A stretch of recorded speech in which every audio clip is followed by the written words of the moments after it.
वानी की दहलीज पे आपने जो कदम रखा और एक किताब लिखी है, सीपिया इसका शीर्षक है, राजकमल प्रकाशन से ये छपी है। सीपिया, और मुझे लगा इफेक्ट, अभी इसका विमोचन नहीं हुआ, इंस्टाग्राम इफेक्ट। ये विमोचन, हाँ। तो इसमें विमोचन क्या होता है? काल के कई महान संतों के दोहे हैं और उन दोहों Bro, why are they pretending to be like Pakistani dramas? Pakistani drama में जिस तरह जबरदस्ती की उर्दू बोलते हैं ना, ऐसा जबरदस्ती की हिंदी बोल रहा है इसमें। Pakistan Pakistan Pakistan Pakistan, man is obsessed bro। अभी तक पाकिस्तान चल रहा है। Pakistan refuge, Pakistan public reflection. Oh my god bro, okay, it might be interesting। Javed Akhtar sahab की, I respect Javed Akhtar a lot। उसके पहले हिंदी के he's a sane mind among insane people। Hindi के professor Jawaharlal, he has to prove his patriotism sometimes too। It's fine। Agarwal की कभी कभार इनको दिखाना पड़ता है कि भाई मैं हूँ तो आखिर इंडियन ही, और कोई गलत बात नहीं उसमें। Even I do it, I don't have any connection, real connection right with Pakistan for so long, but you still you represent and it's fine. एक लंबी भूमिका है। इस किताब का उपक्रम कैसे बना? ये किताब जो है टीवी से शुरू हुई है। और फिर किताब, अक्सर ये होता है कि कुछ किताबें होती है जो टीवी पे चली जाती हैं, ये टीवी है जो किताब में, पुस्तक में आ गई। ये 1.5 कर सकते हैं। काफी दिन पहले की बात है, मेरे ख्याल से 8-9 साल पहले की बात है कि मेरे दोस्त हैं विक्रम मेहरा साहब, जो कि अब सारेगामा जो बहुत बड़ी मुझे कंपनी है उसके सीईओ हैं। उस समय ये यहाँ काम करते थे टाटा स्काई में, तो उनसे अच्छी मेरी जान पहचान थी। तो उन्होंने मुझे आइडिया दिया कि आप ये दोहों पे कुछ नहीं करते। पहले मैंने सोचा अभी इतना अर्बनाइज हो गए हैं लोग, इतना आउट ऑफ टच हो गए हैं कि वो दोहे तो समझते हैं कि शायद कोई गांव में कोई सुनता होगा, सुनाता होगा, ये वर्क करेगा। लेकिन फिर जब मैंने उनकी बात पे गौर किया तो मुझे लगा कि न सिर्फ ये कि वर्क करेगा बल्कि बहुत ज़रूरी है। हम लोग के साथ एक बहुत बड़ी ट्रेजेडी ये है कि हम अपने पास से, अपने बीते हुए दिन से, अपनी पूरी संस्कृति से, अपने संस्कार से कट गए हैं। जैसे जैसे शहर बड़ा होता जा रहा है, ये मुझे लगा बोलेगा हम कट नहीं पा रहे हैं। सबसे बड़ी ट्रेजेडी है कि हम अपने पास्ट को लेट गो नहीं कर पाते हैं। इस जावेद अख्तर ओके, ये रिश्ता हमारा जमीन से टूट रहा है। तो ये क्या है, ये मैंने सीपिया इसका नाम क्यों रखा है? ये पर्ल्स ऑफ विजडम है। ये 2 लाइन के होते हैं दोहे, लेकिन इन दोहों में कितनी अकल की बात होती है और कितनी सादगी से। इसमें कोई हाई फ्लंग इंटेलेक्चुअल बात नहीं, बड़े सादगी से जिंदगी की सच्चाई और बताई जाती है, जो आज भी रेलेवेंट है। इसमें कुछ 500 साल पहले लिखे गए, कुछ 350 साल पहले लिखे गए, और उसके बाद भी आज की दुनिया में भी उससे हमें सीखने को ही मिलेगा। तो हम ये इतना बड़ा जो हमारा धरोहर है दोहों का, उनको हम भूल गए। आज शहर में एक आम आदमी से, नौजवान से कहिए दोहे तो अरे भाई कहाँ की बात कर रहे हैं, ये कौन दोहे, कब के, किसके? मगर हकीकत ये है कि कंटेम्परेरी विजडम आपको इसमें मिलेगी कि जो लोग नहीं पढ़ रहे वो अपना नुकसान उठा रहे हैं, जो लोगों ने दोहे नहीं सुने हैं वो किसी चीज़ को तरसे हुए हैं। तो आप देखिए, इसमें हमने यही कोशिश की है कि दोहे का मतलब बताया और उसके बाद इसका यूसेज क्या है, आज इसकी रेलेवेंस क्या है, हमारी आज की जिंदगी में कितना बड़ा सच है।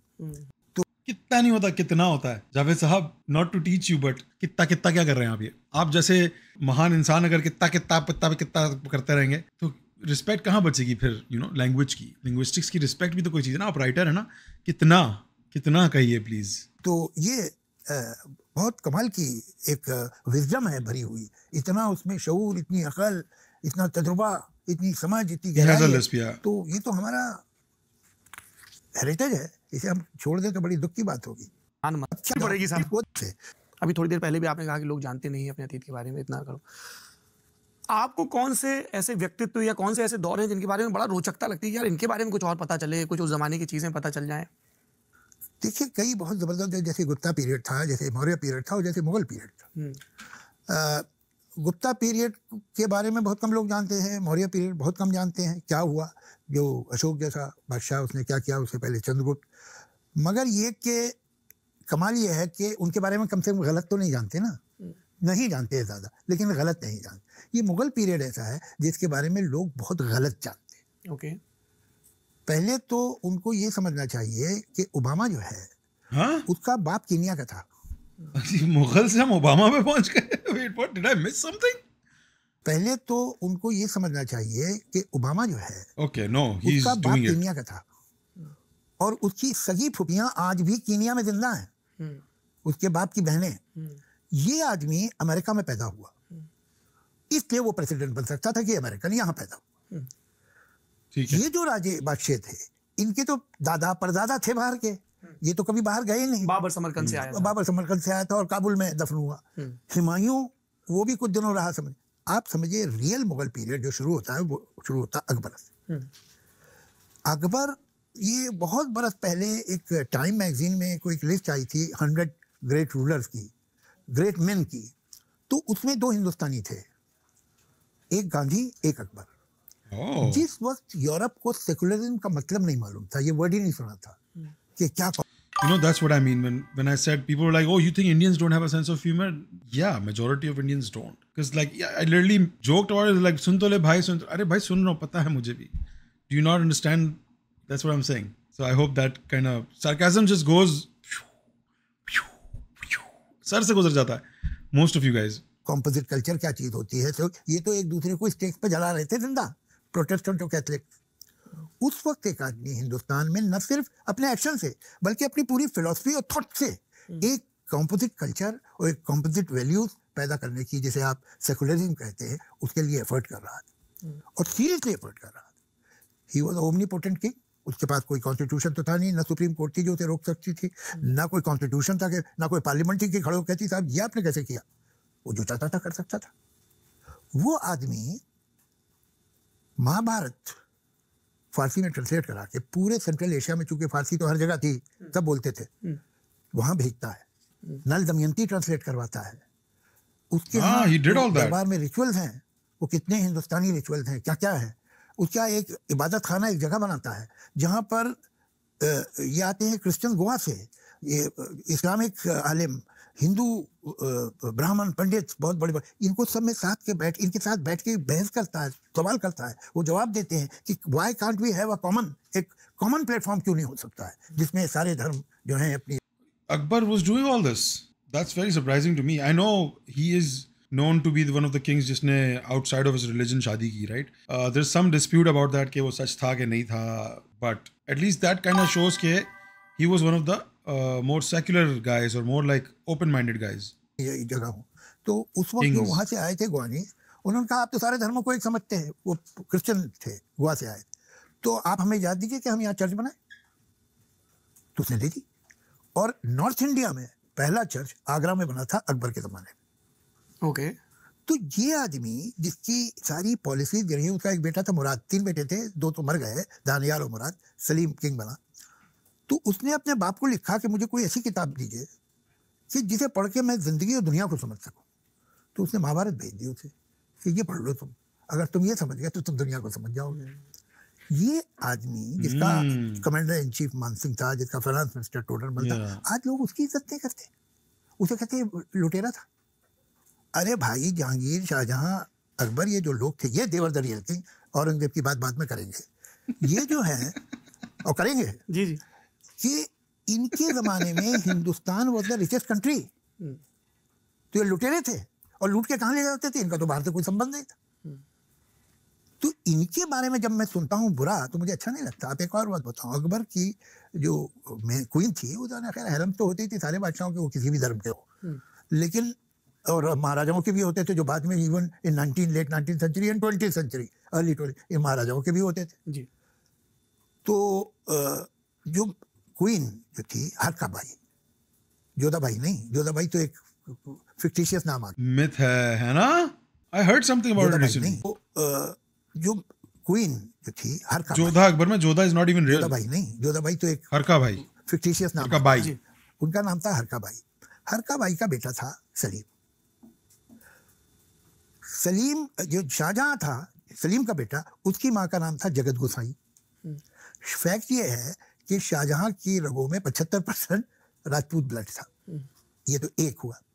दूसरे ये कि हुमायूं की बीवी थी हमीदा बानो, वो उसका वहाँ पर आगरा के पास जहाँ अकबर की खबर है, वहीं उसकी माँ की खबर है।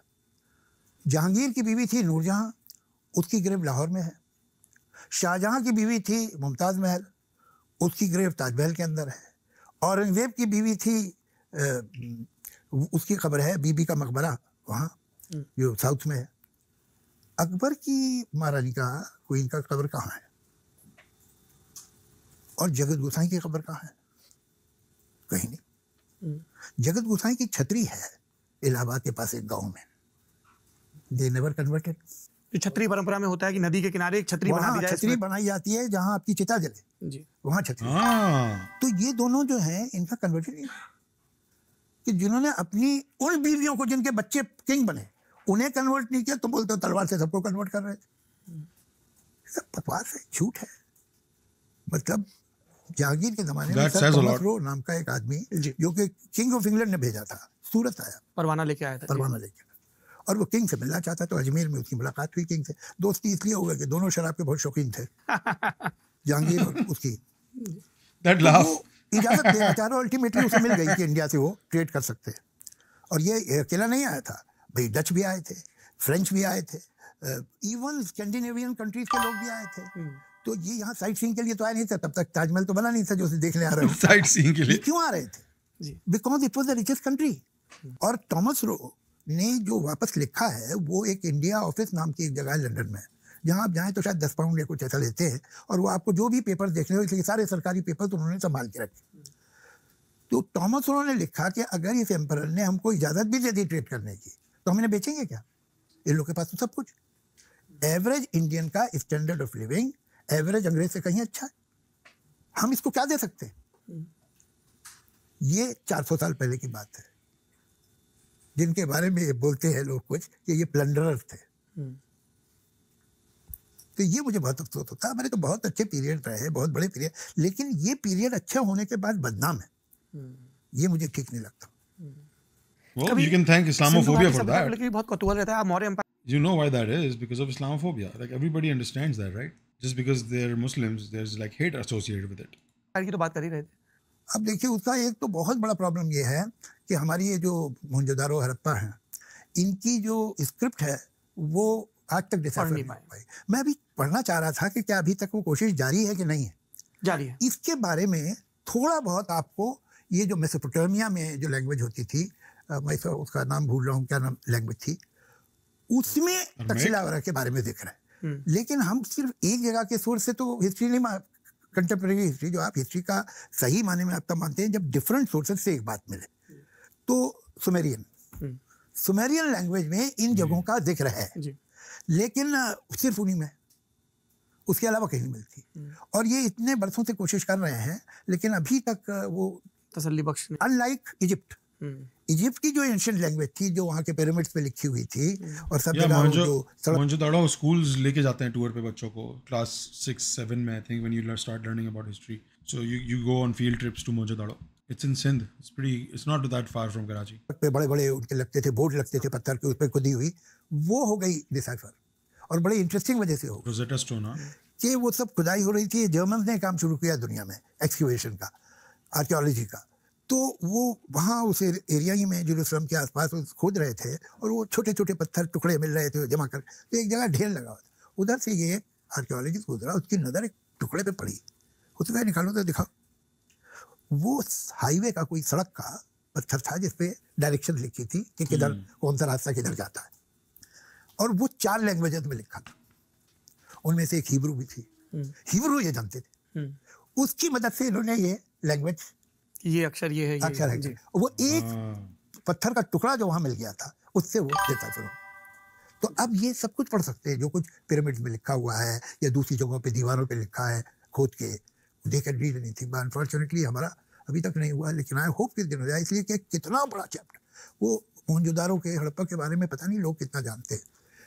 इट इज अ मिस्ट्री कि ये कौन सा शहर है जिसमें सारे घर बराबर के, वहाँ कोई राजा का महल नहीं, वहाँ किसी जमींदार की बड़ी हवेली नहीं है, सब घर बराबर के। कहाँ होगा? और सारा सैनिटेशन परफेक्ट। हाँ, कमाल का। मतलब ऐसा है कि एक बार कुछ बरस पहले वहाँ फ्लड आ गया था और 12 घंटे के अंदर सारा पानी निकल गया।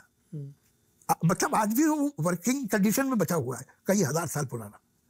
और किस तरह से उसे बनाया गया है। फिर पब्लिक प्लेसेस है, जैसे बड़ा स्विमिंग पूल है जहाँ सब नहा सकते हैं, बड़ा ऐसा मंडप है, वो सब है। मगर मैं बहुत कुत्ता जोक आया था मेरे दिमाग में, but I don't know, chat कभी कभार बर्दाश्त कर पाती, कभी कभार नहीं कर पाती। कितने एक्साइटेड हैं ये लोग टॉयलेट्स के बारे में बात कर, like Indian when they hear about 1000-year-old sanitation network, get so excited. आज तक नहीं मिल पाया। ज़ाहिर साहब उनके पास पता है 12 घंटे में सब, वो लोग कमरों में पॉटी करते थे बाहर। महल नहीं है, हवेली नहीं, मकान सब बराबर है। तो भाई किस तरह रहते थे, इनका क्या सिस्टम था, ये क्या डेमोक्रेसी थी कोई, ये लोग करते क्या थे, ये लोग छोड़ के क्यों चले गए, कुछ नहीं मालूम। Hey, you all make the worst fucking jokes on me, okay? I get to make some jokes कभी कभार, okay? Relax. मेरी चैट पढ़ी कभी? विषय में दिलचस्पी हो तो हिस्ट्री की विद्वान प्रोफेसर हैं प्रोफेसर नयनजोत लाहिड़ी, उनका इंडस वैली क्या नाम है? नयनजोत लाहिड़ी। हिंदी में अगर आप पढ़ना चाहें तो विस्मृत नगरों की खोज शीर्षक से एक किताब है, आप पढ़ सकते हैं। एक ये दुर्भाग्य रहा देश का विभाजन, और सिंधु घाटी सभ्यता से जुड़े कुछ महत्वपूर्ण स्थल जिसमें मोहनजोदाड़ो भी शामिल है, वो पाकिस्तान वाले हिस्से में चले गए। वहाँ की यात्रा पर एक पत्रकार और विद्वान संपादक हुए हैं ओम थानवी जी, उन्होंने एक बहुत ही आत्मीयता से भरा हुआ यात्रा संस्मरण लिखा है मोहनजोदाड़ो के ही नाम से, वो शायद वाणी प्रकाशन से है, तो वो आप खोज के पढ़ सकते हैं। पर वो बिल्कुल एकदम किसी अकीदे वाले के लिए तीर्थ यात्रा जैसा है कि साहब अब तक की ज्ञात हिस्ट्री में ये हमारे पूर्वज हैं जो यहाँ सेटल थे, अब हम नगरों में रहते हैं और ये मोहनजोदाड़ो में सही, मगर अफसोस कि हम जानते नहीं कुछ, सिर्फ गेस कर सकते हैं। मगर ये कि कोई बहुत अनयूजुअल सोसाइटी थी वो, इसमें कोई शक नहीं। देखिए, मैं जावेद साहब आपसे इस किताब का जिक्र कर रहा था तो उसमें भी ये आया कि ये जो इंडस वैली के ज़माने के आर्कियोलॉजिकल साइट्स हैं उनका रख रखाव वहाँ पर ठीक नहीं है। और मैं अभी तो नए सिरे से पाकिस्तान पे बात हो रही है ऑपरेशन सिंदूर और पहलगाम आतंकी हमले के बाद से, पर कुछ बरस पहले मैं एक लेख पढ़ रहा था पाकिस्तान के एक हिस्टोरियन का, तो उस लेख में इस डाइकॉटमी की तरफ ध्यान दिलाया गया था कि जो हमलावर थे उनको आप हीरो की तरह पेश कर रहे हो अपनी टेक्स्ट बुक में। तो पाकिस्तान जिस ज़मीन पे बना है, हाँ, उस ज़मीन को लूटने के लिए आया था गजनवी, अब्दाली, और आप अपनी मिसाइलों के नाम रख रहे हो और हिस्ट्री में भी उलट पुलट पढ़ा रहे हो। और जो आपकी ज़मीन के हीरो हैं जैसे भगत सिंह, तो सरदार भगत सिंह की हिस्ट्री में लाहौर की हिस्ट्री गुथी हुई है एक दूसरे से, उनके बारे में आप बात नहीं कर रहे हो। देखिए, अभी कुछ दिनों पहले कहीं और मेरा एक इंटरव्यू था, उसमें इत्तेफाक से कुछ इसके आसपास की बात निकल आई जी। तो मैं, ये कमाल का मुल्क है पाकिस्तान, इसकी हिस्ट्री और ज्योग्राफी एक नहीं है, एक दूसरे से जुड़ नहीं पाती है, इनकम्पैटिबल। हिस्ट्री कुछ है, ज्योग्राफी कुछ है, ऐसा कैसे हो सकता है भाई? तुम गाना गाते हो, तूनी धरती अल्लाह रखे कदम कदम आबाद, तुम अपनी धरती से मोहब्बत करते हो, तो धरती तो हम खोदते तो उसमें तक्षशिला के बुत निकलते हैं, तो ये तुम्हारे बाप दादों के हैं कि नहीं है? तुम अभी मिसाइल जो इन्होंने नया लिया उसका नाम रखा है अब्दाली। अब्दाली ने तो यही हमला किया था ना, जो तुम्हारी थोड़ी धरती इसी पे किया था, लूटा था, इसे लूटा था, और न सिर्फ लूटा था। I mean, context based बात है। I think a lot of people there in Pakistan think he came to conquer and settled, right? तो अगर ये प्रॉब्लम थी तो फिर आज भी हो रहा है, वो तो कंट्रीज कर रहे हैं, इजराइल कर रहा है जैसे, you know, conquering and settling. So लूट के ले जाने वाला सीन अलग है और लूट के रखना वाला, या did he not settle, Abdali didn't settle here? तुम उसको यहाँ मुसलमान ही रहते थे। अच्छा, ही लेफ्ट। उसने तो जब दिल्ली पे भी हमला किया तो मुसलमान बादशाही था, वो तुम्हारा हीरो है, तो तुम उसके साथ आए थे क्या? तो फिर ये जमीन तुम्हारी कैसे है? तो उसके साथ आए थे, लुटेरे के साथ। ये एक कंफ्यूजन है, एक, मगर कंफ्यूजन को बेचारे सॉल्व करने की इत्तेजाज हुसैन एक बड़े लॉयर हैं वहाँ के, जो कि पीपीपी के इंपॉर्टेंट लीडर भी थे। अच्छा, उन्होंने किताब लिखी, अफसोस है मैं बहुत बदनसीब हूँ, मुझे वो किताब मिली। किसने? एक, मगर कंफ्यूजन को बेचारे सॉल्व करने की इत्तेजाज हुसैन एक बड़े लॉयर हैं वहाँ के, जो कि पीपीपी के इंपॉर्टेंट लीडर भी थे। अच्छा, उन्होंने किताब लिखी, अफसोस है मैं बहुत बदनसीब हूँ, मुझे वो किताब मिली नहीं अब तक, बिकॉज मुझे वो टाइटल इतना अच्छा लगा, मैंने कहा ये तो पढ़ना बहुत जरूरी है। उस किताब टाइटल है 5000 Years ऑफ पाकिस्तान। तो ये तो मैं बहुत कीन हूँ पढ़ने के लिए। तो किस दुनिया में रह रहे हो भाई, क्या तुम बोल रहे हो, क्या बताएं हम? तो ये किताब तो आपको यार, तुम्हारा 3000 साल मान ले, हमारा 5000 साल नहीं मानोगे तुम, ये सही नहीं है यार। देखो, हाँ, अभी तो तुम जो कर रहे हो इतना पुराना, इससे भी पुराना 10,000 साल पुराना मंदिर है नीचे, वो मान ले, तो हमारा 5000 साल वाला पाकिस्तान नहीं मानोगे। दिस इज सो अनफेयर यार, डबल स्टैंडर्ड्स यार, 5000 Years of Pakistan, double standards. क्या उन्होंने ये क्लेम कर लिया है कि हम हमारे बाप दादे सब इस जमीन पे इस्लाम के आने से पहले भी रह रहे हैं, तो या तो वो होगा तो फिर गड़बड़ हो जाएगी, तो फिर वो वहां रह नहीं पाएंगे, वो फिर तो उनकी हिस्ट्री में पूरी गड़बड़ हो जाएगी, जिंदा वाला हो जाएगा। हाँ, तो वो तो फिर मतलब, अच्छा तो तुम यहाँ कन्वर्ट हुए थे, वो ये नहीं बता रहा, तो उन्हें तो अरब से आना है, अब अरब से आओगे तो तभी तुम्हारी इस मुश्किल में है, कंफ्यूजन। हिस्ट्री उनका कंफ्यूजन ही है, बहुत सीरियस। मगर खैर, उसे देखें, उसमें किसी ने मुझे बताया था कि उसमें उसने कहा था ये तो हमेशा से अलग था इलाका, इसलिए कि वो एक वो थे मुगल, उन्होंने एक कर दिया था, उससे पहले वो मौर्य ने एक कर दिया था, फिर अंग्रेजों ने आके एक कर दिया, वरना तो हम हमेशा से अलग थे। तो उस किताब में है, मैंने पढ़ी नहीं है, मुझे किसी ने बताया। और देखिए, इंडिया की सारी जो नहरें हैं, नदियां हैं, वो इस वेस्ट से ईस्ट की तरफ बहती है, सॉरी ईस्ट से वेस्ट की तरफ बहती है, और हमारी जो नदियां हैं वो वेस्ट से ईस्ट की तरफ, इसका उलट है। हाँ, ईस्ट से वेस्ट जाती हैं वो। हाँ, करेक्ट। तो ये बीबीसी पे था, तो मैंने कहा भैया ऐसे मुझे आपको बताना तो नहीं चाहिए लेकिन बता देता हूँ, मुंबई में जो नदियाँ हैं वो ईस्ट से वेस्ट की तरफ जाती है, तो कभी मुंबई ना क्लेम कर लीजिएगा आप। तो ये तो तमाशा है, तो होता है। मगर मैं एक बात अभी कहूँ तो बड़ी अजीब लगेगी लोगों को कि कैसे हो सकता है, लेकिन जो अननेचुरल डिवाइड है ये सस्टेन नहीं कर सकती। ये अभी नहीं, मैं नहीं कह रहा हूँ कि 10 साल बाद 15 साल बाद ऐसा होगा, लेकिन 100 साल बाद, 200 साल बाद, 300 साल बाद ये सब कॉन्टिनेंट को एक ही होना है। बिकॉज वो चाहे कोई भी आप उसे देखे, उसकी वायबिलिटी ये है कि वो एक हो। अब कैसे आप क्या कह रहे हैं कि बांग्लादेश और पाकिस्तान और इंडिया सब एक हो जाएंगे? होंगे शायद 500 साल बाद, 200 साल बाद, मुझे मालूम नहीं, लेकिन ये अननेचुरल सिचुएशन है। अब कभी कभी मैं याद कर, या तो ये गज़वाए हिंद है या तो ये अखंड भारत है, पर होना इन दोनों में से पता क्या चाहिए? None of them. होना चाहिए United States of the subcontinent, या even better bro, United States of Asia. Bro क्या बोलते हो?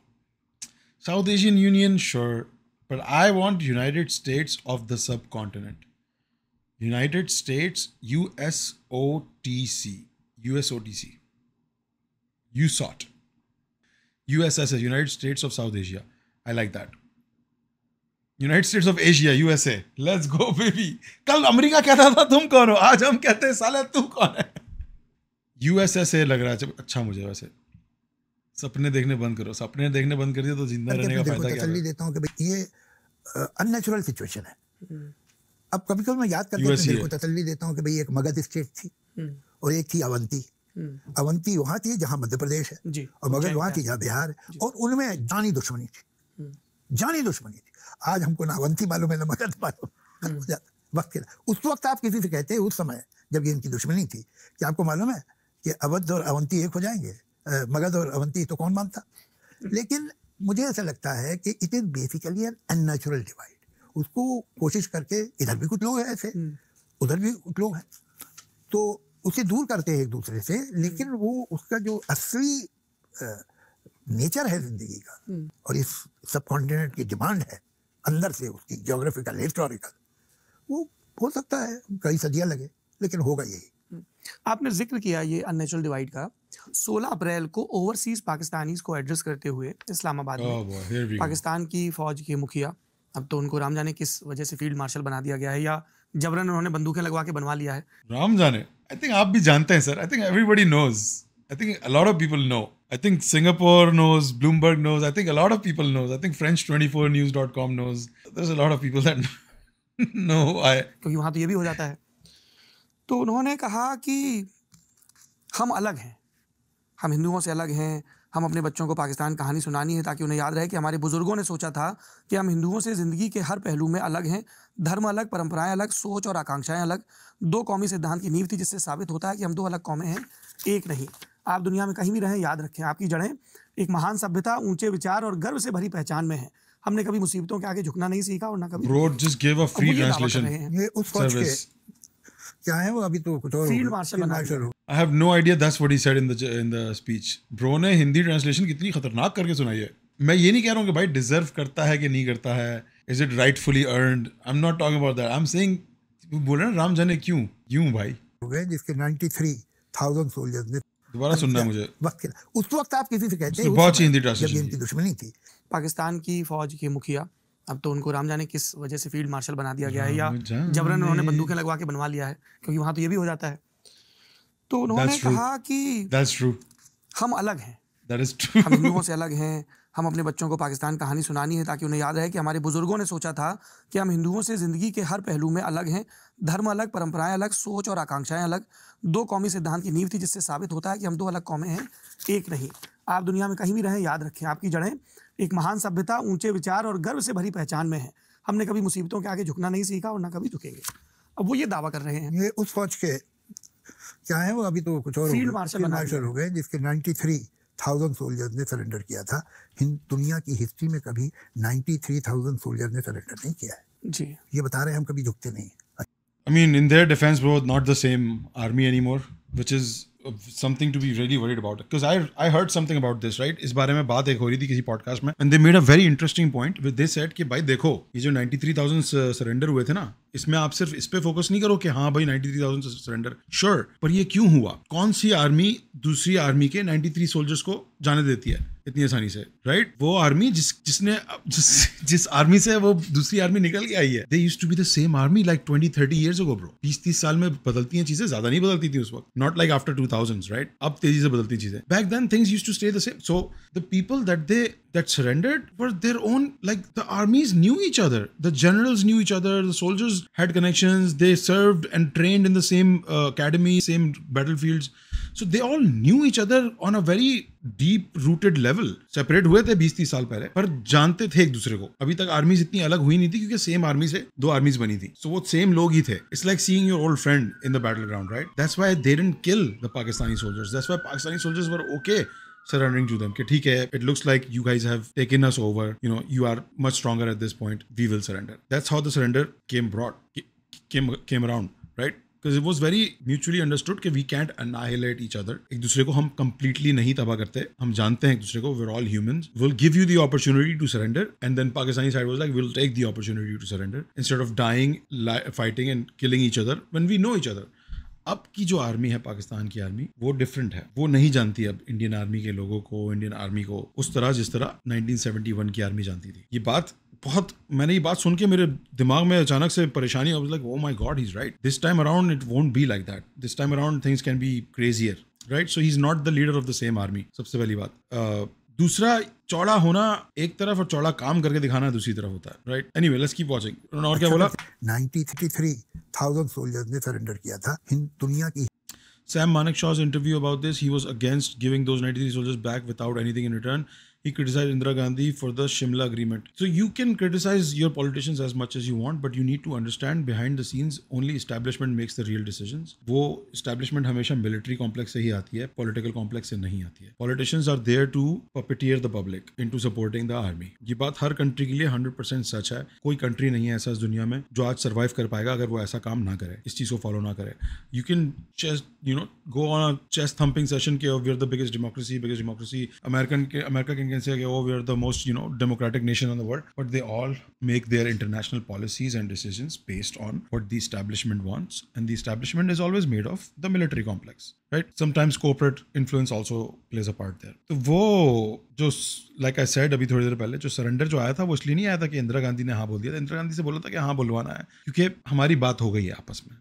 The generals have spoken to each other, and that's how you end a war. That's how you come to terms of the, ending of the war. History में कभी 93,000 soldier ने No, okay, I am assuming things. Let me make that clear. I'm not saying it's facts, but you're gullible if you don't think this is the true nature of how things happen. You're really innocent then. तुम्हें वाकई में ऐसा लग रहा है कि एक soldier, एक जनरल तुम्हें सलूट मारने के लिए सोल्जर जनरल बनाए, तुम्हें एक आम आदमी को, एक सिविलियन जिसका नाम है civilian. So you're mistaken, bro. It's like how they say, Javed Akhtar said के, आपने कभी देखा है इंडिया के बड़े सुपरस्टार्स पाकिस्तान जाते हुए देखा है कभी? लता मंगेशकर, रफ़ी हसन, ये वो, ये लोग क्यों नहीं जाते पाकिस्तान? देखो, जिनको जाने दिया जाता है ना, वो जाते थे पाकिस्तान में. बॉम्बे वाइकिंग्स को मैंने देखा अपनी आंखों से, because they were not that big, they were not that popular, right? They were allowed to go, they quietly came, no one wants to come talk to them, no रा एजेंट. पर ये बड़े बड़े जो सेलिब्रिटीज हैं, इनको सबके पीछे, इनके पीछे एजेंसीज का हाथ होता है. तो वो दे मेक श्योर कि अगर आप जाओगे तो इस तरह जाओगे, ये बोलोगे, ये करोगे, वरना आप नहीं जाओगे. You have to maintain a certain decorum, you have to maintain a talking line. So yeah, when really big celebrities travel to a country which is considered an enemy, they are either given the permission or not. That's it. That's how it works. Surrender नहीं किया है जी. ये बता रहे हैं, हम कभी झुकते नहीं, अच्छा करते नहीं झुकते. सब चीजें खड़े रहे क्या 93 सोल्जर? छोड़ो यार, ये सब बड़ी बड़ी बातें है. क्या रखा है इसमें? बाकी ये कि मुझे बयान, मैंने इनका सुना था, मुझे बहुत बुरा लगा, बहुत ही ज्यादा बुरा लगा. मेरी उनके बारे में राय तो कभी अच्छी नहीं थी, लेकिन और खराब हो गई. क्यों? तुम्हें गाली देनी है, तुम्हें बुरा कहना है, इंडियंस को कहो, तुम हमें कहो हम बुरे. समझ में आता है हमारी तुम्हारी रिलेशन ठीक नहीं है, एक बिटरनेस है, बीच में झगड़ा है, तुम हमारी बुराई करो, तारीफ क्यों करोगे हमारी? तुम जब हिंदू वर्ड इस्तेमाल करते हो, तुम कहो हिंदुस्तानी, मैं समझूंगा, तो तुम ये भूल जाते हो कि तुम्हारे मुल्क में भी कुछ हिंदू रहते हैं. तुम उनके बारे में भी ये बोल रहे हो.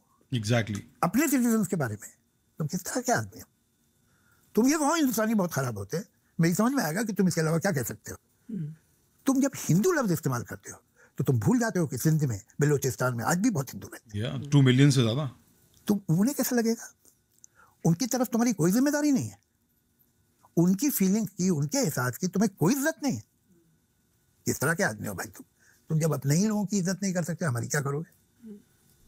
गलत बात। पर हिपोक्रेसी ये है ना कि ये someone from India saying that is so funny to me right now, right? Where a country where daily basis पे anti-Muslim rallies निकल रही होती हैं, lynching हो रही होती है daily, अब तो weekly भी नहीं रहा, अब तो daily हो रहा है। इतना बड़ा country है, daily is very easy for it to happen there. So you're in no place, you have no stature to say something like, you don't have that, space, you don't have the right to criticize someone of those things, जो कि गलत है, मैं मानता हूँ। But like, look who's talking, look who's saying all this. You from a country where I don't know 200 million Muslims रहते हैं, जो कि कितने 70 साल हो गए, and they are facing the biggest threat to their existence daily basis पे उनके साथ जो हो रहा है वहाँ पे। How do you even lecture someone on something like that, bro? Right? यही बात मुझसे बोलते थे लोग आज से 5 साल पहले, जब मैं अलार्म बजा रहा था इन चीज़ों का कि भाई क्या हो रहा है मुस्लिम्स के साथ इंडिया में, देख लो भाई सही नहीं हो रहा है, देख लो क्या चल रहा है आप लोगों के साथ, अभी ये हैं नेक्स्ट आप होंगे। That's how it goes, right? कल तक ANI का टारगेट मुस्लिम्स थे, आज कंटेंट क्रिएटर्स हैं। तो ये बुलीज विल बुली का कोई रिलीजन नहीं है। तो उस वक्त लोग बोलते थे कि तू पाकिस्तानी है, तू कैसे बोल सकता है, तुम लोगों के माइनॉरिटी राइट्स देखो कितने बुरे हैं। एंड आई वाज लाइक, बात तो सही कह रहे हैं, हूँ तो मैं पाकिस्तानी और आई नो पाकिस्तानीज ने अपनी माइनॉरिटीज़ को कैसे ट्रीट किया है for the longest time, for all its existence. अब चीज़ें बदली हैं थोड़ी इंटरनेट के बाद से बहुत बदली हैं चीज़ें। Hindus have finally they get to at least the middle class में बदली है, लोअर क्लास में अभी भी बहुत सारे प्रॉब्लम्स है, बहुत सारे। But now an Indian saying all this is just cringe to me, bro. Because look at all your movies, man. Look at the movies that come out of your industries every year.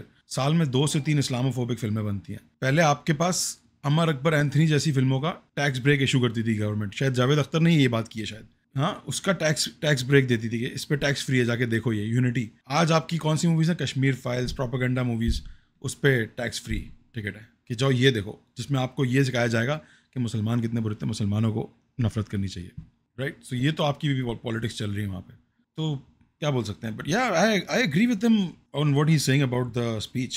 He is right, it's bad choice of word and bad intention, like you need to be above all that. तुम जब अपने ही लोगों की इज्जत नहीं कर सकते, हमारी क्या करोगे? आई एग्री विद दैट यार। गलत बात, बहुत छोटी बात। पर जो इन्होंने कहा ये कि तो हमारी कौमें अलग, हमारी परंपराएं अलग, धर्म अलग हो सकता है, परंपराएं तो बड़ी साझा हैं। मतलब अगर आप तक्षशिला पे दावा कर रहे हैं उनसे पूछो, जब म्यूजिक उनके यहाँ तो बहुत है और बड़ी इज्जत करते हैं वहाँ लोग, उनके समाज में म्यूजिक की और म्यूजिशियन की बहुत इज्जत होती है और बड़े पॉपुलर होते हैं वहाँ के म्यूजिशियन, जो फिल्मों में भी ना हो। गुलाम अली है, मेहदी हसन है, नुसरत फतेह अली थे। ये क्या गाते हैं? सारे गामा के अलावा कुछ वर्ड अल्फाबेट इस्तेमाल करते हैं। क्या गाते हैं जी? वो तो वही म्यूजिक की वही भाषा है।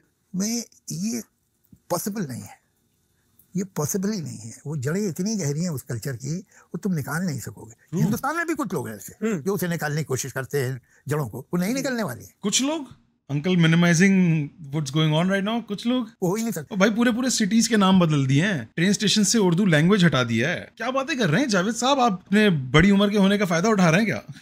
व्हाई यू एक्टिंग डम ब्रो? ये जो इस सब कॉन्टिनेंट के जो मुसलमान हैं, वो इस सब कॉन्टिनेंट के ही हैं। उनकी पूरी तहजीब, उनका कल्चर, वो सब जो है उसमें हिंदुस्तान है।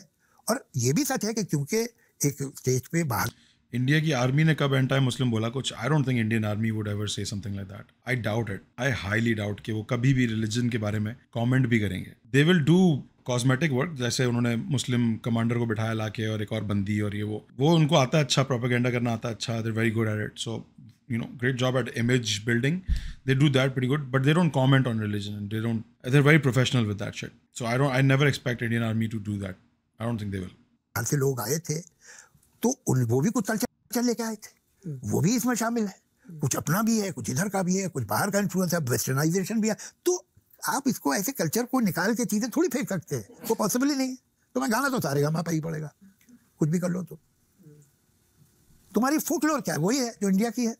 I don't understand this expression from him. This is such an average Indian chat in comments. Just laugh emoji for no reason. It's like, this is not a gotcha moment that you think. I think every Pakistani singer will gladly accept where his inspiration or her inspiration is coming from. It's not a shameful thing for Pakistanis to accept कि हाँ Saregama is हमारे सुर. We accept it as our own. There's no denying it कि oh no it's part of both of our history because we were the same people. There's no denying it. So I don't know why he's like smug about it. It's kind of like off-putting. तुम्हारी folklore क्या है? वही है जो India की है भाई। 65% तो पाकिस्तान पंजाब है।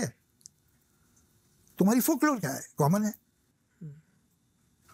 तुम्हारी हिस्ट्री कॉमन है। जब इन्वेडर ने हमला किया तो क्या पूछा था कि पंजाब में मुसलमान It's his normal face? Okay. और हिंदू उधर रहे ताकि हम हमला कर सके? उसने तो हमला किया, सब पे किया।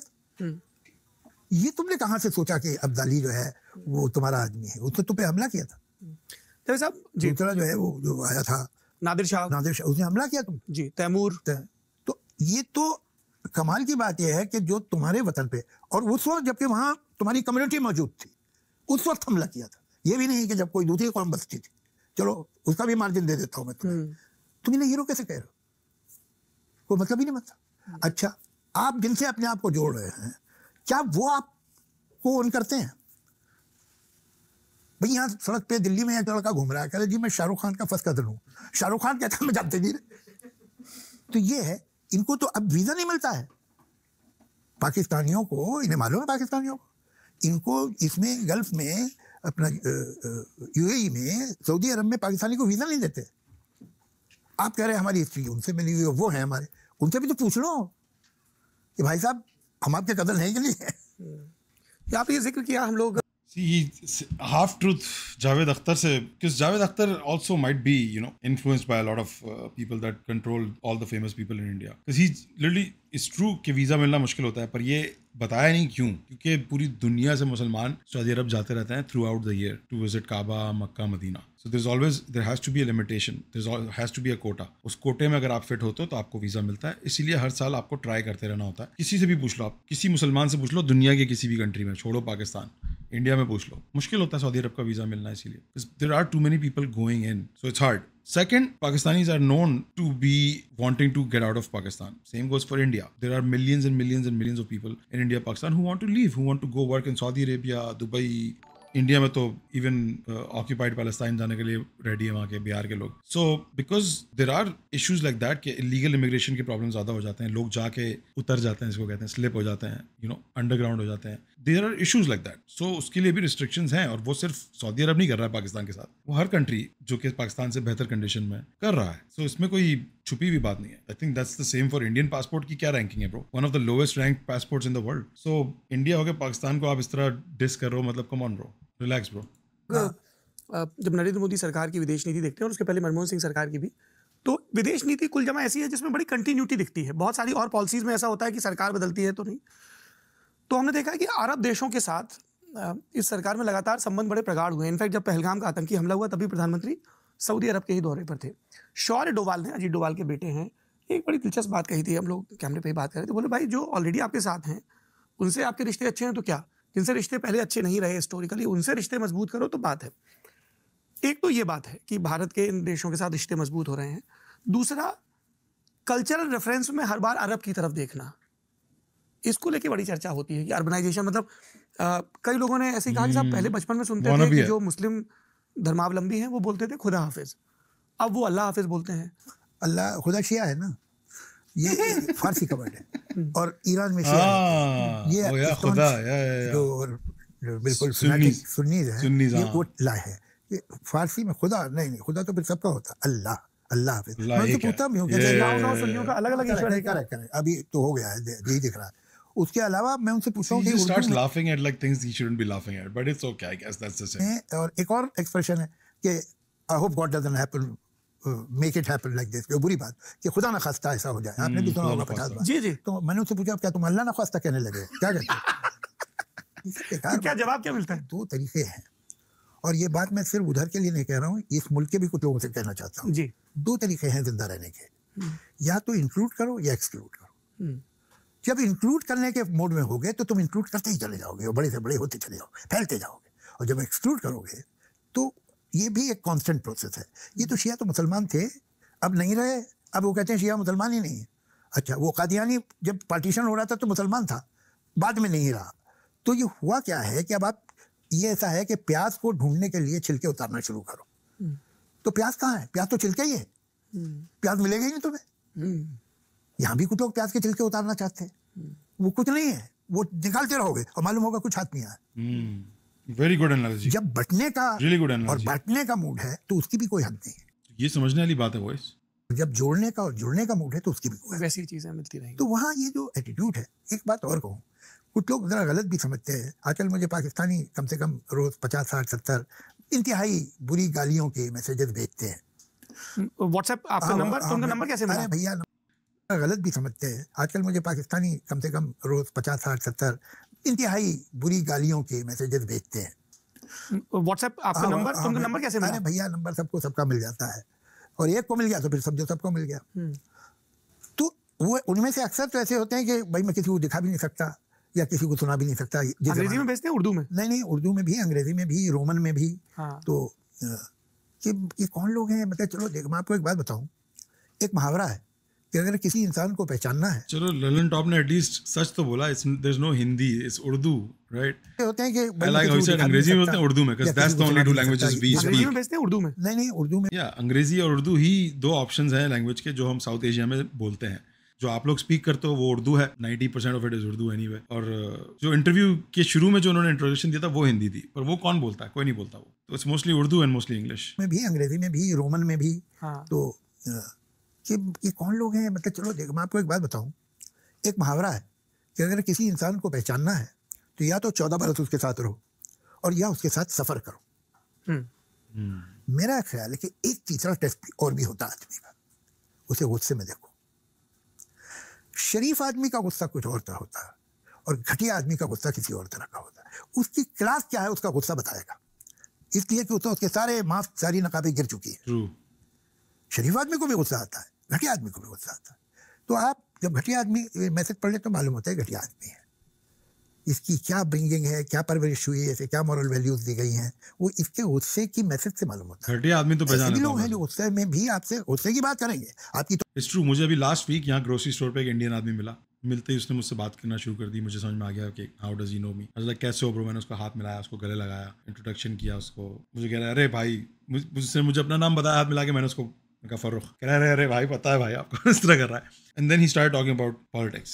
And I could tell that he doesn't agree with my views, which most Indian people don't. Most of the chat doesn't because brainwash is strong. But the way he was talking about it was very civil, तमीज से, इज्जत से, पढ़े लिखे इंसान की तरह, जिस तरह मैं बात करता हूँ आपसे उस तरह। So it showed that he's a little angry about the things I say or do, but he's upbringing nazar aa rahi hai. He's not a fucking zaleel आदमी. He's not an idiot. He's not a jahil इंसान. It was a pleasant exchange at the end of the day. फिर मैं चला गया, मैंने कहा bro अभी हम grocery store में खड़े हैं, अभी यहाँ क्या debate होगी? But you know, maybe some other day. But it's true. You can be angry and still be civil. और अगर आपको किसी का सच्चा चेहरा देखना है तो look at them when they're angry. Very good. तौहीन और इंसल्ट भी करना चाहिए, लेकिन उनकी लैंग्वेज में एक डिसेंसी होगी उसके बाद, इसलिए कोई डिसेंट लोग हैं। तो ये मुझे जो मैसेजेस मिलती हैं इससे मुझे बड़ा दुख होता है उन बेचारों के लिए कि मुझे तो खैर गाली दे रहे हैं, उससे मुझे क्या फर्क पड़ जाना है, लेकिन ये कैसे पाले गए हैं, इनको क्या सिखाया गया था बचपन में, ये मुझे ख्याल आता है। गालियों के अलावा और क्या लिखते हैं? मतलब उनको दिक्कत क्या है? अरे भाई बड़ी दिलचस्प बात है, ये मैं कभी कही नहीं, अभी कहता हूँ, ये ध्यान में मेरे थी लेकिन कभी मौका नहीं हुआ बोलने का। ये अगर यहाँ पर कोई हिंदू जिसका नाम है, जिसके नाम से मालूम होता है कि हिंदू है, उसके बिलीफ कुछ भी हो, वो अगर इन्हें इतनी गाली दे तो इन्हें इतना बुरा नहीं लगता। हिंदुस्तान का कोई मुसलमान इनको क्रिटिसाइज करे तो इनके तो तन बदन में आग लग जाती है। तन बदन में। यानी ये हमसे कुछ लॉयल्टी चाहते हैं। जरा सुनिए, कमाल की बात है। हाँ। कि ये सोचते हैं कि तुम्हारी कैसे हिम्मत हुई हमारे। Bro claims to be an atheist, but can't help but associate himself with the gang. That's the same for me with Pakistani. I claim to be an American. I'm a resident of America, but जब भी पाकिस्तानी बात है, I say हमारे. It comes out, and that's just when you grow up with it, you grow up with it, bro. यानी ये हमसे कुछ loyalty चाहते हैं। जरा सुनिए, कमाल की बात है। हाँ। कि ये सोचते हैं कि तुम्हारी कैसे हिम्मत हुई हमारे बारे में बोलने, तुम कौन हो। He talked about this in some interview. He said, मैं अपने आप को चाहे जितना मर्जी एथियस्ट बोलूं, लोग तो मुझे मुस्लिम ही समझेंगे. It's good to have that realization. I've had that realization too. You know, when I was in Pakistan, all I would value and be like was like, which I didn't know at that time, was white people culture. मुझे नहीं लगता, मुझे लगता बस American, America सोचता था, but it was white people, specifically white people culture. जो US आगे पता चला कि oh shit, I will never be white. I need to understand that, realise that कि मैं चाहे जितना भी जो भी बन जाऊँ, people will see me in a particular way. It's like O.J. Simpson, bro. O.J. Simpson बोलता था, I'm not black, I'm O.J. So it's hard to become O.J. It's not easy to become O.J. Shahrukh Khan आज तक शाहरुख खान नहीं बन पाया, वो आज भी मुसलमान है, तो हम बाकियों से क्या एक्सपेक्ट कर सकते हैं? तुम कौन हो? तुम्हारी औकात? तुम कौन हो भैया? हमारे घर के अंदर 2500 झगड़े चलते रहते हैं और चलते रहेंगे जी. लेकिन जब बाहर का आदमी आता है तो हम एक हैं. तुम ओवैसी को सुन लो क्या कह रहा है. मेरे तो ओवैसी साहब से, मेरे वो हर लीडर है, मैं तो पॉलिटिशियन नहीं हूँ, लेकिन मैं आइडियोलॉजिकली बहुत से डिफरेंसेस समझता हूँ मेरे उनके बीच में है. बहुत सारी बातें हैं जो मुझे उनकी सही नहीं लगती हैं. मैं नहीं कहता गलत है, मैं कहता हूँ मुझे सही नहीं लगती. लेकिन वो आदमी भी जब बाहर के लोग आए तो खड़ा हो गया. ये समझ में इनके आना चाहिए. तो ये हमसे एक्सपेक्ट करते हैं. वो एक वहाँ की टीवी की एक्ट्रेस हैं, उनका नाम है Bushra. Don't you think burqa is misogynist? I don't have to think. It's not my problem. It's a woman's choice. It's a woman's choice, man. If she thinks it's misogynistic, then it's misogynistic. If she likes it, then she likes it. मेरा कोई role ही नहीं है इसमें, because बुर्का मैं पहनता नहीं हूँ, तो मेरा कोई ओपिनियन नहीं होना चाहिए इस बारे में, ऑनेस्टली स्पीकिंग. राइट? मेरा क्या रोल है बुर्के के साथ? ना तो मुझे पहनना है, और क्या मैं किसी को पहनाना चाहता हूँ? नो. किसी को पहनना है, वो उसकी मर्जी है. अगर वो पहनना चाहता है तो वो पहने, अगर वो नहीं पहनना चाहता तो वो ना पहने. I think that's goes for every clothing item, in my opinion. Unless it's covering your private body parts, I guess you should cover up your private body parts, because in public, I don't think that's okay. So your, butt, frontal and butt. Other body parts are okay to show, I think. I'm okay with it. Ansari ji बहुत आप पे बोलती हैं, उनको बड़ी footage मिलती है. जी हाँ. तो उन्होंने एक मतलब बहुत गुस्से में मुझे एक मशवरा भी दिया कि आप खामोश क्यों नहीं रहते हैं.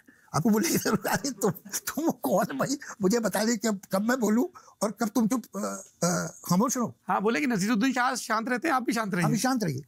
कौन आप है मुझे राय देने वाली? राइट. और ये आपको हक कहाँ से मिला मुझ पे? I mean, ध्रुव राठी जब माहिरा खान और फवाद खान को कह सकता है कि आप ये कीजिए, तो बुशरा अंसारी तो जावेद अख्तर साहब को कुछ ना कुछ बोल ही सकती है. अलाउड है, आई थिंक. आप क्यों ये उम्मीद कर रही हैं मुझसे? आपकी उम्मीद गलत है. अगर मेरे 2500 प्रॉब्लम होंगे, लेकिन जब आपसे है प्रॉब्लम, तो मैं इंडियन हूँ भाई. वो कह रही हैं कि आप अपनी पहचान बनाने के लिए कुछ भी बोलते हैं. आपको मुंबई में किराए पे मकान भी नहीं मिलता था. हाँ, हम तो मैं शबाना सड़क पे सोते हैं ना आजकल. सही कह रही है. क्या वो कह रही हैं कि आप अपनी पहचान बनाने के लिए कुछ भी बोलते हैं. आपको मुंबई में किराए पे मकान भी नहीं मिलता था.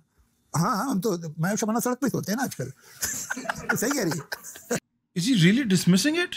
अपनी कन्वीनियंस के लिए ये एनालॉजीज के मास्टर हो जाते हैं और हाइपरबली समझ में आ जाती है इनको अपनी कन्वीनियंस के लिए. जब कोई और करता है तो he is like taking it literally. या you're an elite class person. Of course, you're not sitting or sleeping on the streets. But is he denying the fact कि मुंबई में मुसलमानों के लिए अपार्टमेंट ढूंढना is a fucking nightmare? And it's not just Mumbai, there's so many places in India जहाँ Muslims को घर नहीं देते हैं लोग अपने. एक डॉक्टर्स की सोसाइटी है पूरी, उसमें एक डॉक्टर, मुसलमान डॉक्टर ने घर ले लिया, पूरी सोसाइटी बाहर आ गई भाई. डॉक्टर्स एजुकेटेड पीपल, पूरी सोसाइटी बाहर आ गई प्रोटेस्ट करने के लिए कि इनको घर नहीं दो यहाँ पे, हम इस पे वो करेंगे, प्रोटेस्ट करेंगे. ये आदमी डिनाई कर रहा है इन चीजों को. Is he dismissing it? यार अब क्या बोले. ये बहुत दिनों पहले हुआ था. मैं उनको बताऊं आपको कि शबाना आज से कोई 20-25 साल पहले की बात है. शबाना कोई ऐसी इन्वेस्टमेंट के लिए फ्लैट खरीदना चाहती थी. he's taking it personally, right? कि हमारे साथ ऐसा नहीं हुआ. या आप लोग मल्टी मिलियनर्स हो भाई, बड़े बड़े नाम हो, पावरफुल लोग हो. आपके साथ शायद एक दफ़ा हो गया ज़िंदगी में, विच इज़ क्रेजी स्टिल. एक दफ़ा भी कैसे हुआ, अगर ये भी जो कहानी सुनाने वाले हैं. But you can dismiss the fact कि हज़ारों मुस्लिम्स के साथ ऐसा होता है, लाखों मुस्लिम्स के साथ ऐसा हो रहा है डेली इंडिया में. वो घर नहीं ढूंढ पा रहे हैं, उनको घर नहीं मिल रहा है. क्यों? क्योंकि उनका नाम काशिफ है या मोहम्मद है या रिजवान है, किसी बिल्डिंग या बाबर है और या औरंगजेब है. और उन्होंने नहीं दिया. जो कि ब्रोकर था उसने साफ बता दिया साहब ये मुसलमान को फ्लैट नहीं देना चाहता. शबाना जैसे इंसान को उन्होंने मुसलमान काउंट किया है, अलग बात है, लेकिन उसे नहीं दिया. इस बात ये सच है. Why he outing Shabana? उसको थोड़ी शौक है एथियज्म चिल्लाने का. Why you outing her like that, bro? कौन लोग थे ये लोग? कौन थे ये? वो लोग थे जिनके बाप माँ सिंध में रहते थे. जावेद भाई को जब कुछ समझ में नहीं आता ना, माँ बाप तक चले जाते हैं. जब कुछ कर नहीं सकते ना तो माँ बाप पे पहुंच जाते हैं भाई. जिन्हें तुमने सिंध से निकाला, उनकी जमीन जायदाद, समाजी इज्जत, पेशा, सब कुछ उससे छीन लिया, उन्हें निकाल दिया। वो रेफ्यूजी की तरह यहाँ आए। यही सिंधी, गरीब सिंधी, सड़कों पे कपड़ा बेचते थे, छोले बेचते थे, अपनी मेहनत से इन्होंने अपनी एक पोजीशन बनाई। लेकिन उनके साथ क्या हुआ था, वो बिटरनेस उनमें है और वो बिटरनेस हम पे निकल जाती है। तो इसका जिम्मेदार कौन है? ये है या तुम हो जिन्होंने इसे निकाला था? क्या बात। और तुम हमें बता रही हो कि उसे घर नहीं दिया था। उसने घर अगर नहीं दिया था तो तुम्हारी वजह से नहीं दिया था, इसलिए अगर तुमने निकाला था उसे सिंध से। This is so specific. It's not about that, sir. It's not that complicated. It's basic Islamophobia. Is that what it is? मुसलमानों का एक खौफ, मुसलमानों से एक नफरत. That's what it is. Why are you acting like this is like a deeper meaning? किसको पता है सिंध की हिस्ट्री क्या थी, कौन मुसलमान वहां से हिंदू आया था, उसने छोले बेचे? No one fucking knows this. You're a literate person. You're a literary person. You know this. No one knows this. They don't. The landlord doesn't care about all that. He cares about कौन सा हिंदू है कि नहीं है, और है तो कौन सा वाला है. That's all he cares about. That's his limited brain capability. Javed साहब ने इसको बना दिया कि ओए 19 हमारे दादा के ज़माने में जब सिंधी यहाँ आए थे, अबे भाई कुछ अंदाजा ही नहीं इनको प्रॉब्लम क्या है जिंदगी का। ठीक है, जो लोग आए उनमें से बहुत से लोग हैं जो ओवरकम कर गए उस हर्ट को। लेकिन मैं अपने आप से पूछता हूँ कि मैं बम्बई में रहता हूँ, मैं एक नॉन महाराष्ट्रियन हूँ जो 19 साल की उम्र में मुंबई गया था। वहाँ पर चलो मेरा कुछ काम ठीक चल गया, मेरा कुछ नाम हो गया, मेरे कोई घर है, कुछ है, सब कुछ है। कल को मुझे कोई बोले कि 24 घंटे से पहले एक पोटली में जितना सामान बनता है बंदे, और यहाँ से निकल जाओ और चले जाओ मुंबई छोड़ के। कहाँ जाऊँ? कहीं भी। और मैं वहाँ से सब अपना घर बार, अपनी रेपुटेशन, अपना पैसा, अपनी दौलत, अपना स्टेटस, अपनी पहचान, अपने दोस्त सब छोड़ के चला जाऊँगा। जाके अल्टीमेटली चलते चलते रास्ते में भी मेरे कुछ साथी मारे जाए और फिर मैं जाके एक टेंट में मुझे बैठा दे, जहाँ खाना मुझे लाइन में खड़े करके प्लेट लेके मिले। कैसा लगेगा मुझे? ये आदमी जिसने घर नहीं दिया उसके साथ ये हुआ था। और मैं वहाँ से सब अपना घर बार, अपनी रेपुटेशन, अपना पैसा, अपनी दौलत, अपना स्टेटस, अपनी पहचान, अपने दोस्त सब छोड़ के चला जाऊँगा। जाके अल्टीमेटली चलते चलते रास्ते में भी मेरे कुछ साथी मारे जाए और फिर मैं जाके एक टेंट में मुझे बैठा दे, जहाँ खाना मुझे लाइन में खड़े करके प्लेट लेके मिले। कैसा लगेगा मुझे? ये आदमी जिसने घर नहीं दिया उसके साथ ये हुआ था। तुम मुझे ब्लेम कर रही हो? तुम अपने गिरबान में झांको कि अगर हमारे साथ ये हुआ तो इसका जिम्मेदार कौन है। और उसी मुल्क में ये तो एक वाकया है, उसी मुल्क में हमको कितनी इज्जत मिली, कितना प्यार मिला। हमारा मुल्क है भाई, क्यों नहीं मिलेगा? और तुम हमें बताती हो कि हम कब Bro went self deprecation mode कि हमें घर इसलिए नहीं दिया क्योंकि हम बुरे हैं। तो fuck बीवी को डांट दिया, तुम्हें पता नहीं हम कितने बुरे लोग हैं, इसलिए हमें घर नहीं दिया। तुम्हें पता है सिंध में क्या हुआ था? हमारी गलती है, तेरी, शबाना और जावेद की। सही हुआ हमारे साथ। पता है कितनी इज्जत मिलती है हमें इस मुल्क में? यहाँ घर नहीं मिल रहा तो क्या हुआ? What is this logic? ये क्या लॉजिक यूज किया इस आदमी ने?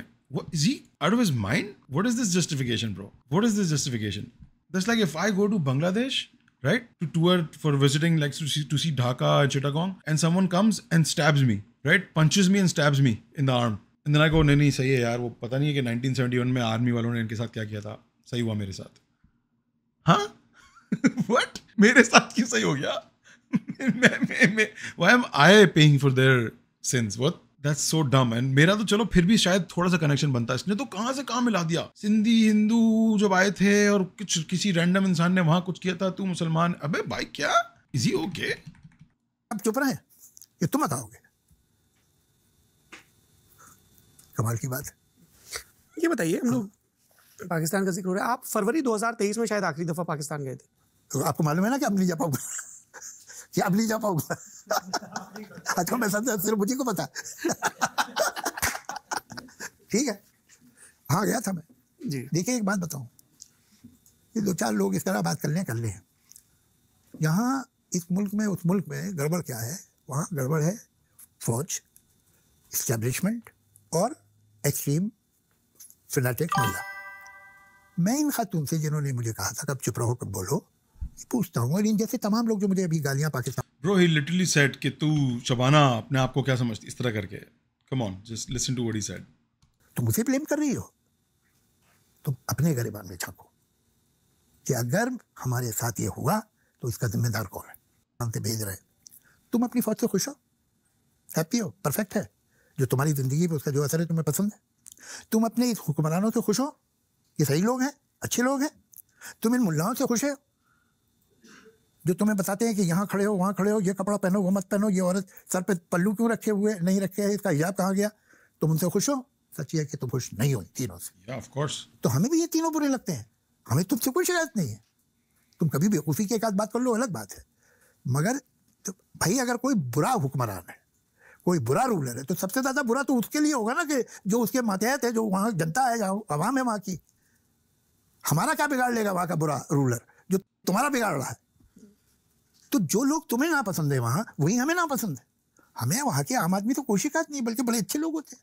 हमारा हिंदुस्तानी आम जाता है, लाहौर में जाता है, कराची में दुकान में जाता है, कोई हिंदुस्तानी नहीं है सेलिब्रिटी, वो कहता साहब ये कपड़ा दे दीजिए, शॉल दे दीजिए। कहाँ से आए सर? मैं दिल्ली से। अरे नहीं साहब, पैसा नहीं लगे आपसे। ये कॉमन है, अकरंस है वहाँ। आप चप्पलें खरीदने गए, वहाँ अलग तरह की चप्पल मिलती, वो पैसा नहीं लेगा, मालूम है इंडिया से आए। तो उनके दिल में तो इंडियंस का ये ग्लैमर, ये मोहब्बत, ये इज्जत है। ये 3 डिपार्टमेंट्स हैं जो उन्हें सूट ही नहीं करता इंडिया से अच्छा रिलेशन। अरे भाई हिंदुस्तान से रिलेशन अच्छे हो गए, आना जाना परफेक्ट, ट्रेड बिजनेस सब हो जाए, तो फौज तो बेचारी बैरक में बैठी होगी, उसे बैरक में बैठने की आदत नहीं। राइट। उसके तो बिगड़े हुए हैं हमारे।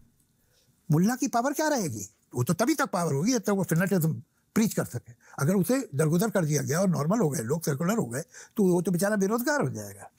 ये हुकूमत किस बलबूते आपके ह्यूमन राइट्स को जब्त करेगी? तुम खतरे में हो। तो ये लोग हैं। बाकी जहाँ उनकी आवाम है, जो आम आदमी है, मुझे कोई उससे गिला नहीं, बल्कि बड़े अच्छे लगते हैं वो लोग, बेचारे बड़े। नोटिस किया आपने, तुम खतरे में हो? There is a choice of words that he made there. बिल्कुल सही बोला, ये दिस इज ट्रू। बाकी जहाँ उनकी आवाम है, जो आम आदमी है, मुझे कोई उससे गिला नहीं, बल्कि बड़े अच्छे लगते हैं वो लोग, बेचारे बड़े मोहब्बत से मिलते हैं। बात पाकिस्तान की हो रही थी, पर ये आखिरी वर्ड लाइन जो है ना, ये थोड़ा सा हिंट अपने वालों को भी है इसका कि तुम खतरे में हो। कहीं भी मिले, हिंदुस्तान आए वो, अगर यूरोप में मिलते हैं, अमेरिका में मिलते हैं, दे आर गुड पीपल और नॉर्मल लोग हैं। और बड़ी एक्चुअली उनके दिल में बहुत ग्लैमर है इंडिया का। They want to come to India, they want to see इतना बड़ा कॉर्पोरेट वर्ल्ड हमारा है, हमारे यहाँ इतनी यूनिवर्सिटीज़ हैं, इतना टेक्नोलॉजी कहाँ पहुँच गई, आईटी में हम कहाँ हैं, हमारा सिनेमा जो है वो दुनिया पे छाया हुआ है। उनको भी देखते हैं भाई कैसी फिल्में बनाते हैं लोग, इतने बड़े बड़े स्टार्स हैं, इतना बड़ा म्यूज़िक, तो हर चीज़ जो है वो उनको फैसिनेट करती है, और क्यों नहीं करेगी। मगर ये जो इंटरेस्टेड पार्टीज हैं, इनके इंटरेस्ट के खिलाफ है कि हिंदुस्तान से रिलेशन ठीक हो।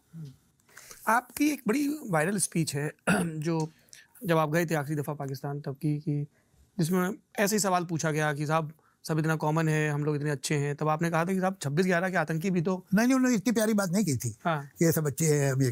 वो क्या होता है कि वहाँ जब मैं गया, मुझे बहुत रिसेप्शन मिला, और हम में से कोई भी जाता है तो बहुत ग्रेट रिसेप्शन मिलता है। लोग इतना आपके टूट से मिलते हैं, आपके घरों में बुला रहे हैं, पार्टीज हो रही हैं, ये सब। अब वहाँ पर वो मैं हॉल में था, कोई 2,500-3 हज़ार आदमी थे हॉल में। लाहौर? हाँ, लाहौर में। वो फैज़ मेला, ये तो बहुत अच्छे लोग हैं। फैज़ अहमद फैज़ भी, अभी मैंने सुना फैज़ अहमद फैज़ की नज़म कोई गा रहा था, या महाराष्ट्र में मुकदमा कर दिया गया। ये वो नज़म है जो जियाउल हक ने बैन की हुई थी। महाराष्ट्र में मुकदमा कर दिया गया। मुकदमा कर दिया फैज़ अहमद फैज़ की पोइट्री का। यू अंडरस्टैंड इस्लामोफोबिया क्यों मैं बोल रहा हूँ बार बार? Why is this a thing? Faiz Ahmed Faiz की पोइट्री पढ़ने पे किसी पे मुकदमा कर दिया गया है। ये कैसे ऐसे कंट्री में होता है? ये कैसी सोसाइटी में होता है? ये बताएं, आप बताएं, मैं नहीं जवाब दूंगा इसका। किस तरह की सोसाइटीज़ में होता है ऐसा?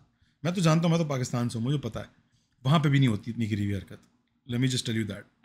आज मैं जाके कहीं खड़ा हो जाऊँ ना, रोड पे गीता पढ़ने लग जाऊँ, छोड़ो इंडियन आर्टिस्ट और इंडियन आर्ट, मैं रिलीजन पढ़ना शुरू हो जाऊँ, नो वंस गना अरेस्ट मी, नो पुलिस ऑफिसर्स गना अरेस्ट मी फॉर दैट। और अगर करेगा भी ना, तो बचाने के लिए मुल्लाओं से, अगर मुल्लाओं ने देख लिया और वो आके मुझे मारने की कोशिश करेंगे, तो उनसे बचाने के लिए पुलिस मुझे लेके जाएगी कि भाई आप आ जाएं हमारे साथ, ये आपको वरना हर्ट करेंगे। तो प्रॉब्लम जहाँ है वहाँ एक्सेप्ट करनी चाहिए। फेनेटिसिज्म है, इंस्टीट्यूशन से बाहर रखने की पूरी कोशिश करते हैं पाकिस्तान में लोग। मुझे इसलिए अभी भी रिस्पेक्ट है कहीं ना कहीं। ये वो नज़म है जो जियाउल हक ने बैन की हुई थी। मतलब लुक एट द आयरनी, ये नज़म जियाउल हक के ज़माने में आप गा नहीं सकते थे और छाप नहीं सकते थे। तो जियाउल हक को जो चीज़ बुरी लग रही थी उस तो जियाउल हक इज करंट पाकिस्तान की, इंडिया की जो हालत है वो जियाउल हक वाले लेवल्स पे पहुंची हुई है। जियाउल हक करता था ये वो आर्मी डिक्टेटर, और अब ये डेमोक्रेटिक इंडिया में हो रहा है। स्पीचलेस। फैनेटिक को ये जो अभी आपका जो है फील्ड मार्शल, ये उन्हीं के ज़माने का आदमी है। उन्होंने ये बीज बोए थे नफरत के, जब फील्ड मार्शल हो गए बड़े होके। उसके यहाँ ये पोएम बैन थी जी। और आप वो कोई गा रहा है तो उसे अरेस्ट कर रहे हैं, पागल है आप? नागपुर में पुष्पा साठीदार के खिलाफ पुलिस ने मामला दर्ज किया है। पुष्पा साठीदार। उनके दिवंगत पति और कलाकार वीरा साठीदार की याद में हुए कार्यक्रम में फैज अहमद फैज की मशहूर नज्म हम देखेंगे पढ़ी गई थी।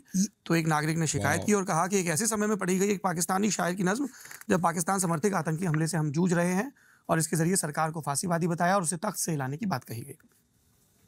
देखिए, ये वो पोएम है जो फैज ने लिखी थी, और उस हुकूमत के खिलाफ जो उस वक्त थी। फैज तो ज़्यादातर जेलों में रहे पाकिस्तान के, या पाकिस्तान से बाहर, मुल्क बदर। और वो आदमी पाकिस्तान का पोएट थे, वो तो बहुत बड़ा पोएट था, अनडिवाइडेड इंडिया का भी। तो उसको कहना ये पैसिफिस्ट लोग हैं, ये इंडिया, मतलब ये तो उनकी बेटियां वगैरह है, जो उनकी फैमिली है, उनके बारे में तो जो राइट विंगर कहते हैं तो साहब इंडिया के एजेंट हैं। वहां पे कहते हैं हाँ, फैज की बच्चियों के लिए कहा जाता है उनकी पाकिस्तान में फैमिली कि ये भारत के एजेंट हैं। भारत के एजेंट है, ये तो प्रो इंडियन है। अब उस आदमी की, ऐसे आदमी की पोएट्री, कौन सी वाली पोएम जो वहां पर जब सबसे ज्यादा बिगेटेड आदमी आया था पावर में, जिया नहीं तो सब इन लोगों को घुसाया हर जगह फौज में, फौज का इस्लामीकरण जो है वो जिया ने किया 100%। उस वक्त ये पोएम। ब्रो, उससे पहले पाकिस्तान का future was just so much different यार। The tragedy of Pakistan is where Pakistan was heading on a very different trajectory guys. Pakistan was going to be the envy of Asia. It really was supposed to be. It was the best of Indians going somewhere else. Don't take offense to this. That's how they planned it. But then the world changes, man. The world changes and things change, and you can plan, and then the real planner laughs at you. वाली बात है। बैम थी पाकिस्तान में, वो जिया ने किया। जिया से पहले उस पाकिस्तान वक्त ये was पोएम बैम different. थी पाकिस्तान में। उस पोएम को अगर कोई गा रहा है तो आप कह रहे हैं कि इसे बंद कर दो, तो आप जिया से एग्री करते हैं क्या? दूसरी मैंने बात सुनी, कोई कुछ सोचता ही नहीं। ये कोई कराची स्वीट मार्ट है कहीं बेंगलोर में या कहाँ, उसके ऊपर लोग पत्थर फेंक रहे, कराची स्वीट मार्ट कैसे रखा तुमने नाम? ये किस आदमी से कह रहे हो तुम? इसको हेट्रेड कहते हैं किस भाई। फैमिली से कह रहे हो? That's hatred. जो कराची के थे, कराची में रहते थे, और 24 घंटे में उनका घर, उनका जायदाद, उनकी जमीन, उनका सब कुछ उनसे छीन लिया गया, उनकी समाजी इज्जत, उनकी जान पहचान, उनका पेशा, और उन्हें भगा दिया गया। उसे उन लोगों से शिकायत है जिन्होंने किया, वो अपने वतन से, अपने शहर से क्यों शिकायत करेगा जिसे जबरदस्ती उसे निकाला गया जाते? तो अब तो उसके पास सब कुछ चला गया, एक चीज बाकी रही, उसके वतन का नाम, उसके शहर का नाम। बाकी जो काम इतना अधूरा उनका रह गया था, अब तुम पूरा कर रहे हो। कि तुम नाम भी नहीं लेना, निकाले तो तुम गए हो वहां से, तुम्हारा सब कुछ लूटा तो गया है, लेकिन तुम्हें ये दर्द है कि वहां से तुम निकाले गए थे, तुम्हारा वतन तुमसे छीन लिया था कुछ लोगों ने। खबरदार जो अपने वतन का नाम लिया, तो तुम जो उनका काम जरा सा अधूरा रह गया था कि नाम तो ले आया था ना बेचारा, तुम वो भी छीन रहे हो उससे। कुछ अकल है, समझ है? वो क्या उस कराची से की याद में है जिसमें वो रहता था, ये आज के कराची की याद में नहीं है वो। ये कैसे इनसेंसिटिव लोग हैं, इन्हें इतनी मोटी मोटी बातें क्यों समझ में नहीं आती है? मतलब मैं अगर देखूं कि वहां पर एक हिंदू सिंधी बैठा है, एक दुकान चला रहा है, उसका नाम कराची स्वीट मार्ट, तो मेरी तो आंखों में आंसू आ जाएंगे। देखो बेचारे को कहां से निकाला गया था, आज तक अपने शहर को याद करता है। तुम उस पर गुस्सा कर रहे हो कि तेरी हिम्मत कैसे हुई कराची वर्ड लिखने की? मैं जिस कस्बे का रहने वाला हूँ, उरई का, हाँ। वहाँ पे चौराहे के पास एक दुकान है, तो उस दुकान का नाम ही लाहौरी। तो और हम लोग बचपन से सुन रहे हैं, तो वो लाहौर से उनका परिवार आया होगा, माइग्रेशन के बाद लाखों लोग आए। हाँ भाई, आदमी क्या है, जीटी रोड पे हम चले जाएं अम्बाला तक, हाँ नहीं, वहाँ कराची में एक जगह है लालू खेत, उसमें जितनी दुकानें वो किसी न किसी हिंदुस्तान के शहर के नाम पे। भाई वो कहते हैं, अंग्रेजी में कहावत है, you can take a boy out of the town but you can take the town out of the boy. Hell yeah, baby. उसे अपने शहर जौहर से forever. प्यार था, उसे तकलीफ है कि उसे निकाला गया, नाज़माबादी उसे forever. हर चीज छीन ली गई उससे। अब एक याद, एक नाम बचा है उसके पास, वो तुम छीन रहे हो। तुम उन लोगों का काम कंप्लीट कर रहे हो, फिनिश। Very insensitive. ऑपरेशन सिंदूर के बाद देश भर में बड़ी प्रतिक्रियाएं आई। सोशल मीडिया पर एक वर्ग ने फिल्मी सितारों की चुप्पी पे बड़ी बात कही कि साहब ये लोग बोल नहीं रहे हैं। आप तक भी इस तरह के कमेंट्स पहुंचे? भैया मैंने तो बोला, मैं तो बोलता हूँ, तो कभी Hey, I actually like this question. I want you guys to answer it in chat, please. Chat, please answer करो इस सवाल का. If life was a game, which religion, family, class would you have chosen? Eat bullets. Good comment, bro. I like this poll question. So अगर game होता life, तो आप कौन सी religion, family, class choose करते? कौन से रिलीजन में कौन सी फैमिली और कौन सी class, I guess? Atheist in option, no. Buddhism, Extremists of every religion sound exactly the same to me. एक जैसे बातें करते हैं. Right? I agree. Jew, not alpha said Jew. This is the first correct answer. Common sense, sexism, Buddhism, atheist. Just what I am right now, Hindu middle class. Okay, that's good. It's good to be in a good place with where you are. That's really good. Good for you, man. That's healthy. White English Christians. White लिखना ज़रूरी था भाई का. Atheism class do not care. Only rich. Hell yeah, baby. चाहे नाम मुट्ठू हो या Rahul. No religion. Hindu. I would choose Buddhism. Jew. Winks Gaming says Jew. Christian, white American. Atheist, Jew, rich. You want to be Ari Shafir? Atheist is not an option, obviously. Rich Buddhist or Parsi, maybe. Mostly atheism. Black Muslim. What the fuck, Sarang? Bro wants to play it on hard level, ultimate level, most difficult level. Black Muslim. Jeez, bro, that's tough. That's tough. That is a tough life. Norse religion. Gotta back those Viking genes.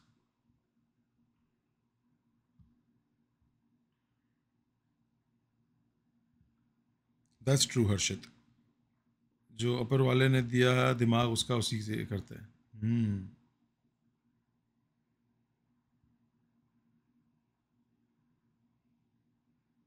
Muslim Pakistani. Okay. Medium to hard difficulty level. But if you stay in Pakistan, then maybe a little bit medium side. White Muslim. Ooh, that's some good privilege there. Oh, yeah. Privilege from another side, but good privilege there. Not actually Buddhism, but teaching of Buddha. Agnostic, Japanese Buddhist, Satanist. Oh, Black Muslim woman. Sabse ultimate level. Black Muslim trans. Oof. Bro found another next level. Uyghur Muslim. Oh, you don't even exist. Black Shia Muslim. Brahmin Black Shia Muslim woman. That's pretty good. Black Jew. Yeah, that's tough. It's not that tough though. It's still medium to easy. Okay. Rich Arab. That's a good choice. बुरा लगता है, कभी-कभी अच्छा लगता है. एक वर्ग ने फिल्मी सितारों की चुप्पी पे बड़ी बात कही कि साहब ये लोग बोल नहीं रहे हैं. आप तक भी इस तरह के कमेंट्स पहुंचे? भैया मैंने तो बोला, मैं तो बोलता हूँ. तो कभी-कभी लोगों को मेरा बुरा लगता है, कभी-कभी अच्छा लगता है, कभी. मगर ये कि मुझे तो जो सच लगता है वो बोल देता हूँ. अब कौन नहीं बोलता? बहुत से लोग तो ये पॉलिटिकल लोग भी होते हैं. आपको एक बात बताऊँ, मैं इसको समझता हूँ. मतलब मैं जब यंगर था, हालांकि मैं एक ऐसी फैमिली से आया तो जो बहुत पॉलिटिकली कॉन्शियस फैमिली थी, बहुत स्ट्रांगली. उसके बावजूद भी जब ये हमारी पिक्चरें एक के बाद एक हिट हो रही थी, मुझे कुछ नहीं मालूम था जब पॉलिटिक्स में क्या हो रहा है. मैं तो शायद अखबार भी नहीं पढ़ता था. तो ऐसा होता है कि कुछ लोग अपने धंधे में बिजी हैं और वो अपने काम में लगे हुए हैं, तो नहीं बोल रहे, ना बोले हैं. उसमें क्या है, तो मुल्क तो बोल रहा है, बहुत लोग बोल रहे हैं. अब कुछ लोग कोई दूसरे ही चक्कर में हैं, कहीं और लगे हैं, उनको अभी पैसा और कमाना है, कोई थोड़ा नाम और कमाना है. कमाने दो. जरूरी नहीं कि हर एक से कहे आप क्यों नहीं बोले, आप क्यों नहीं बोले. Fair enough bro. मुझे 1-2 दिन पहले कहीं एक ऐसे ही जलता था, लोग थे, तो उन्होंने किसी का साहब लोग बॉलीवुड वाले जो है वो ऐसे बड़ी नेशनल फिल्में तो बनाते हैं, लेकिन देखिए इस इशू पे बहुत चुप है, बॉलीवुड कुछ बोल नहीं रहा. तो मैंने उनसे कहा, एक तो बॉलीवुड जो आपने नाम लिया है यही एंटी नेशनल नाम है. इंडियन फिल्म इंडस्ट्री को आप बॉलीवुड कहते हैं? दुनिया में हॉलीवुड से टक्कर लेने वाली सिर्फ एक इंडस्ट्री है. Javed Akhtar does not leave a moment to lecture someone. Bro, उसने Bollywood बोला ना. So maybe he's just talking about Bollywood. Maybe he doesn't mean Indian film. Maybe he's just talking about Bollywood. What's warranting this lecture? Why? Just answer the damn question, bro. वो Indian film industry Europe को तो खत्म कर दिया, European industry को. हम हैं जो आज एक एवरेज इंडियन हम कहते हैं 137 मुल्कों में रिलीज होती है. आप उसे बोल रहे हैं बॉलीवुड. और बाकी है कि नहीं, मे बी वो सिर्फ बॉलीवुड को बॉलीवुड बोल रहा है. आपने ये सोचा थोड़ी देर के लिए sir, before going on your old people rant? आपको पसंद है बोलना कि आदमी को हर बात पे बोलना चाहिए, तो आप खड़े होइए और ये बताइए कि पिछले 15 बरस में आप तो बिजनेसमैन हैं, सरकार की कौन सी पॉलिसी, कौन से टैक्सेशन, कौन से रूल पे आपने बोला है कि ये मुझे पसंद नहीं है? खड़े होकर बोलिए. उठा नहीं वो. तुम क्या बोल रहे हो कि कौन बोल रहा है कौन नहीं बोल रहा? तुम बोलते हो जहाँ तुम्हें डर लगता है, चुप रहते हो. अब हर आदमी को तब कहो जब खुद बोलते हो. और जहाँ कन्वीनियंट है बोलना वहाँ आसान है, जहाँ खतरा है वहाँ बोल के दिखाओ. तो बोलो. I mean, at this point everybody should know कि Bollywood is North Indian, Hindi speaking, Urdu speaking movies, right? There's Bollywood and then there's Tollywood, there's Collywood, there's Lollywood in Pakistan. So they all have their own film industries. So I think अब किसी को associate नहीं करना चाहिए. जो लोग करते हैं वो उनका प्रॉब्लम है. They are जाहिल, like they are not aware yet, right? उन्होंने अभी तक सीखा नहीं है, उनको पता नहीं है. वो उनके चक्कर में आप थोड़ी मानने बैठ जाओगे अब ये सब चीज़ें को. बॉलीवुड हम सबको पता क्या है. Bollywood is not all India. फिर दूसरों को बताना कौन बोल रहा है. लाहौर में उसको लॉलीवुड बोलते हैं. संजय राउत की किताब थी नरकट. I know, I thought it was funny too. उसके भी बात कुछ था. हाँ, उसमें ही तो बड़ा ज्यादातर गालियां उसके बाद आ रही. अच्छा, ये पाकिस्तान और जान भाई क्या था मामला? वो ये था कि मैंने कहा कि एक डेमोक्रेटिक कंट्री में जहाँ पार्लियामेंट और असेंबलीज चाहिए, जहाँ तरह तरह की पॉलिटिकल पार्टी चाहिए जिनकी अपनी अपनी विचारधारा हो, और जहाँ एक मीडिया चाहिए जो अगर हो सके तो न्यूट्रल हो. जी बिल्कुल. जी, यही कहा मैंने वहाँ. और वहीं कुछ ऐसे नागरिक चाहिए जो किसी एक पार्टी के ना हो. उनके लिए कोई पार्टी नहीं है और सब पार्टी है. वो बोले कि उन्हें ठीक लगे. इसलिए कि हर पार्टी का एक डिसिप्लिन होता है कि भाई तुम ये बोलो, ये मत कहना. हर पार्टी का. तो ऐसे सिटीजन होने चाहिए जिनके ऊपर ये रिस्ट्रिक्शन ना हो. अब इसका फायदा भी है, नुकसान भी है. फायदा ये है कि आपके पास आज़ादी, अब जो चाहेगा. मैं तो जो चाहता हूँ, जो फील करता हूँ कहता हूँ. मैं तो कभी नेवर होल्ड बैक एनीथिंग, और इससे मुझे आज तक कोई तकलीफ भी नहीं हुई. ये फायदा है. दूसरा नुकसान कि जब आप एक तरफ है तो गाली सिर्फ एक तरफ से आती है, लेकिन अगर आप दोनों तरफ नहीं है तो गाली दोनों तरफ से आती है. तो मुझे तो ये आती है कि काफिर, जहन्नुमी, तू तो जहन्नुम में ही जाएगा, मरदूद. और दूसरी तरफ से भी गाली आती है, जिहादी, पाकिस्तान चला. ये भी आते हैं मुझे मैसेजेस.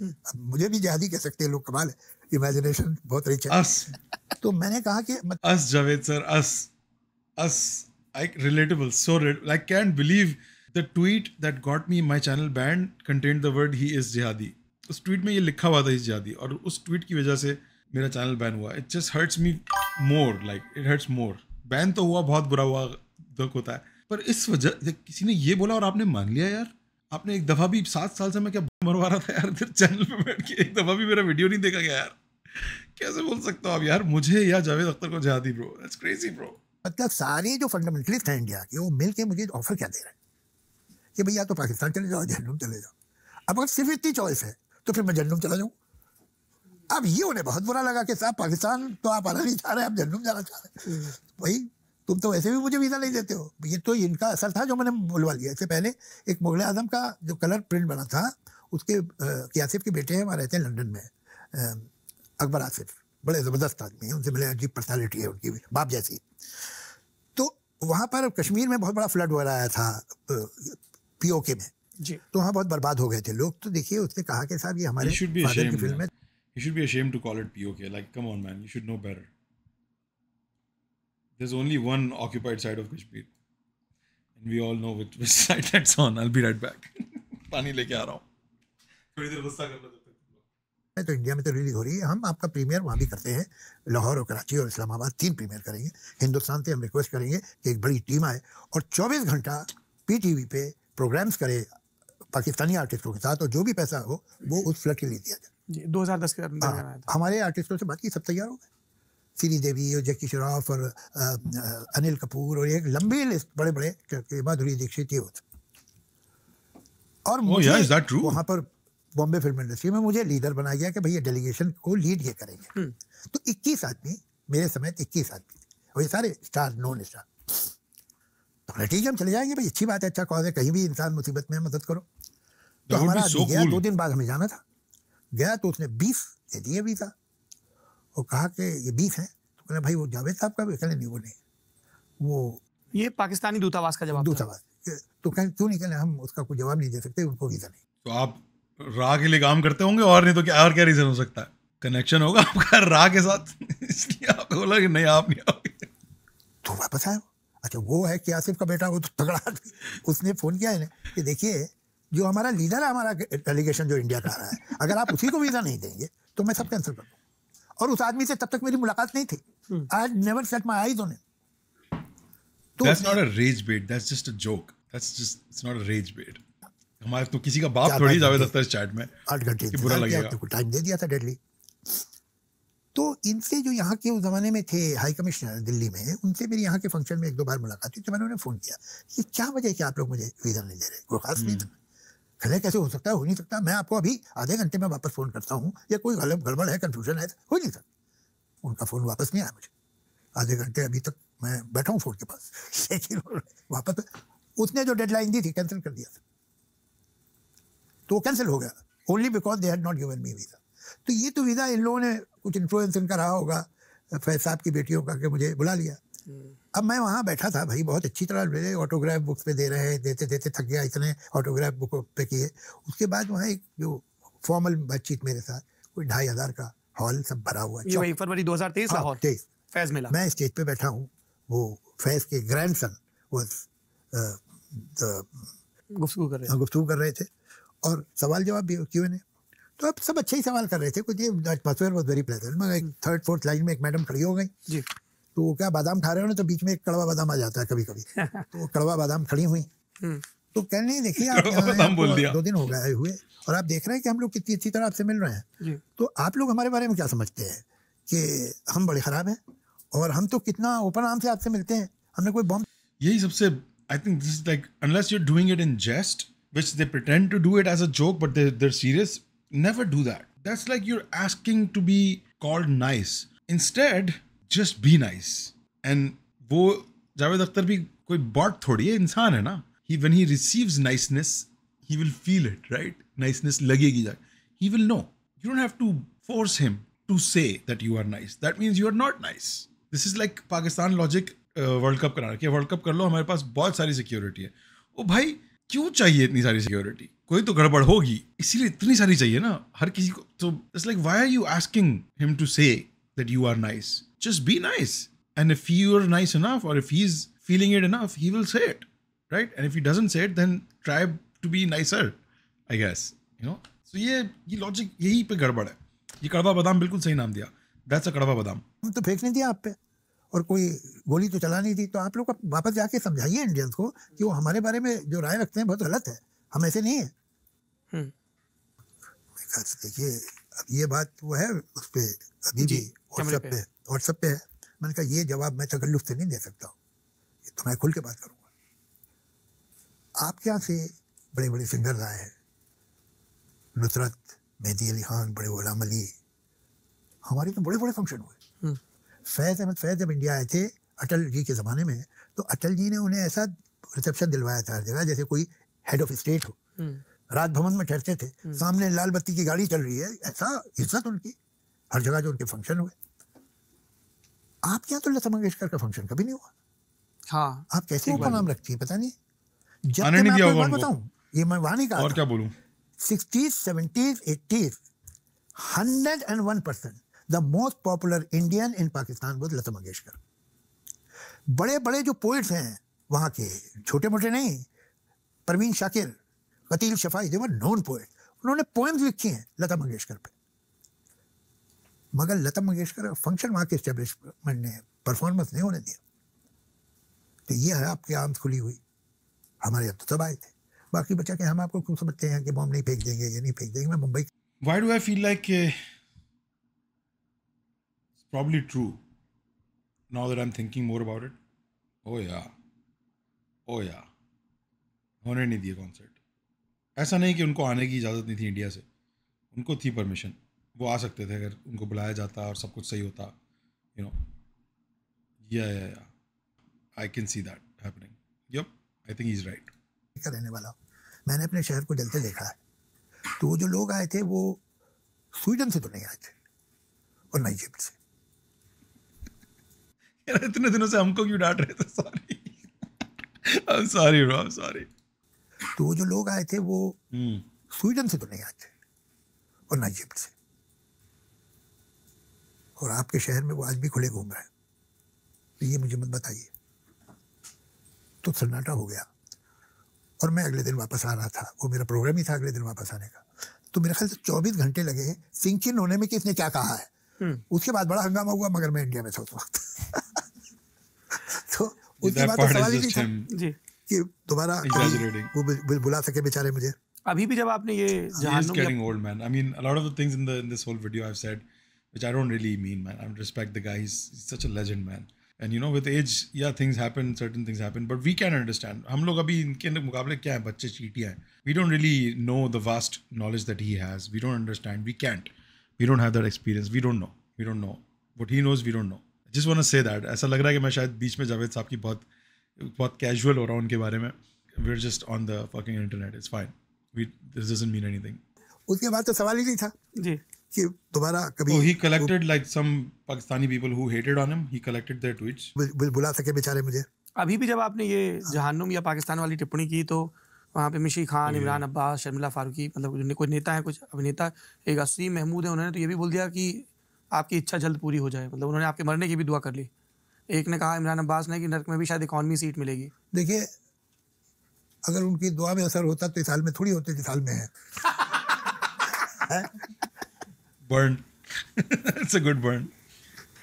चलिए. Good mic drop, bro. Mic drop. He's like, bitch, look at me. Now look at you. Now look at me. Now look at you. Now look at me. इसके बाद आप क्या बोल सकते हो? He's right, bro. अगर उनकी दुआ में असर होता, Javed Akhtar wouldn't be Javed Akhtar, right? So yeah, dude. उनका गुस्सा, दोनों कंट्रीज का गुस्सा अपनी तरफ समझ में आता है. बॉर्डर्स क्रॉस हुए हैं, अटैक्स हुए हैं दूसरे पे. बट जावेद साहब owned this one pretty much. ज़्यादा ही बात कर ली really उनने, hard है ना. अब भारत पर आते हैं और नहीं, मगर आपको एक बात बताऊं, जब टॉपिक ही निकला है तो एक और बात भी है. ये जो वहाँ तो जो कह रहे हैं तो कह रहे हैं लोग, लेकिन हिंदुस्तान में बावजूद इसके कि all the prominent Muslims like anybody else, because they are ultimately Indian, तो उनका इंटरेस्ट है. जब आप कहते हैं हम न्यूक्लियर पावर हैं, पाकिस्तान वाले अक्सर बोलते हैं ना, साहब देखिए हमारे पास तो तुम न्यूक्लियर बम कैसे फोड़ोगे, हिंदुस्तान के मुसलमान बच जाएंगे. You care damn for Indian Muslim, तुम्हें क्या लेना देना हमसे. बल्कि हमारे कोई नुकसान हो, हम परेशानी में हो, ये तुम्हें सूट करता. तुम्हारी स्टेबिलिटी इसमें है कि तुम ये कह सको, देखिए था, अब मालूम हुआ हमने पाकिस्तान क्यों बनाया था. अब जावेद अख्तर जो है वो इज्जत कमा रहा है, नाम कमा रहा है, पैसा कमा रहा है, तो ये तो तुम्हें सूट नहीं कर सकता. Bro's playing chess, bro. He's like three folds moving in three folds. It's like हमारी लाइफ बुरी है, ये तुम्हें अच्छा लगता है ताकि तुम अपनी एग्जिस्टेंस को जस्टिफाई कर सको हमारी बुरी लाइफ दिखा के. Yeah, but your life is bad. So what's wrong in that? गलती मान के भी कह रहा तुम्हारी गलती है. मतलब yeah, your life is shit there, and it's a good reason to have your own life, not live someone else's life. So what's your point, brother? Shahrukh Khan और आमिर खान और सलमान खान इतने बड़े बड़े स्टार हैं, तो तुम्हें कैसे सूट करेगा ये तो इनका एग्जिस्टेंस, तुम्हारा पूरा जो बेसिक आर्गुमेंट है वो रॉन्ग प्रूव कर रहा है. No, yeah. भाई मैं कोई, I know he's giving examples of like these big celebrities, but who is Shah Rukh Khan, Salman Khan, Amir Khan, in today's India and in 10 years from now India? You know what I mean? So past की glory तो पाकिस्तानी से अच्छी कौन जानता है जीना. मैं तो past का ही सोच के, सारे पाकिस्तानी जिंदा हैं आज तक. होप ही हमें पास्ट का सोच के है कि पास्ट में हम बहुत अच्छे होते थे. तो पास्ट ग्लोरीज तो सबकी अच्छी होती हैं and they should help. So I hope it helps, but present and future को भी तो थोड़ा सा अवेयर होना चाहिए ना आपको कि क्या चल रहा है. मुसीबत में होता है. देखिए बेचारे जावेद के साथ इंडिया में क्या हो रहा है, इसीलिए हम कहते थे, मगर हम इन्हें गलत साबित करते हैं. हमारा जो वजूद है और हमारे समाज ने हमें ऐसी जगह रखा हुआ है, इतनी इज्जत दी है, इतना मुकाम दिया है कि इनको लगता है, शर्म आती है इन्हें, यार दिल में चाहते हो यार हम भी वही रह गए होते तो अच्छा था. फैक्ट तो ये है, वो बेचारी बुशरा बहुत अच्छी actor, she is a very fine actor. अब बोलो अगर वो इंडिया में होती, दुनिया में नाम होता उसका. वो तो कहिए मैंने उसके एक आध प्ले देख लिया तो मैं जानता हूँ. तो वो गम तो उनको है. अब तुम, कमाल ये है कि यहाँ भी कुछ लोग हमें पुश करते उधर. अरे तुम पागल हो गए हो, तुम्हें मालूम नहीं आता. मेरे साथ मुझे बोल रहे हो, मेरा बैकग्राउंड जानते हो क्या है? हमारे तो कोई 7 नस्लें नहीं है जो कि आज़ादी के लिए लड़ी ना हो. 7 पीढ़ियाँ. मेरा तो दादा का दादा काला पानी में मरा, उसकी खबर है वहाँ 1857 में. कुछ भी कह देते. तो तुम जो वो कह रहे हो, जो ये कह रहे हैं, तुम इनका पॉइंट सही प्रूव करने की कोशिश. इंडिया की ट्रेजेक्टरी लास्ट 10 years में, लास्ट 60 years से बहुत ज़्यादा बेटर है. That's not just India, that's the entire planet buddy. कोई कमाल नहीं हो रहा है. The countries who are not on that trajectory are specially bad, like Pakistan.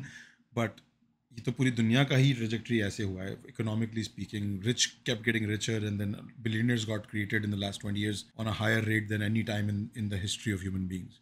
So it's not just one country. आप तो सेलिब्रिटी हैं, एक मकबूल, ताकतवर, मशहूर और काबिल शख्सियत हैं. पर यह बात सही है कि सिर्फ पाकिस्तान में ही बेहुदा बातें नहीं कहेंगी, वो तो हमारे दुश्मन हैं, जाहिर सी बातें कहेंगे ही.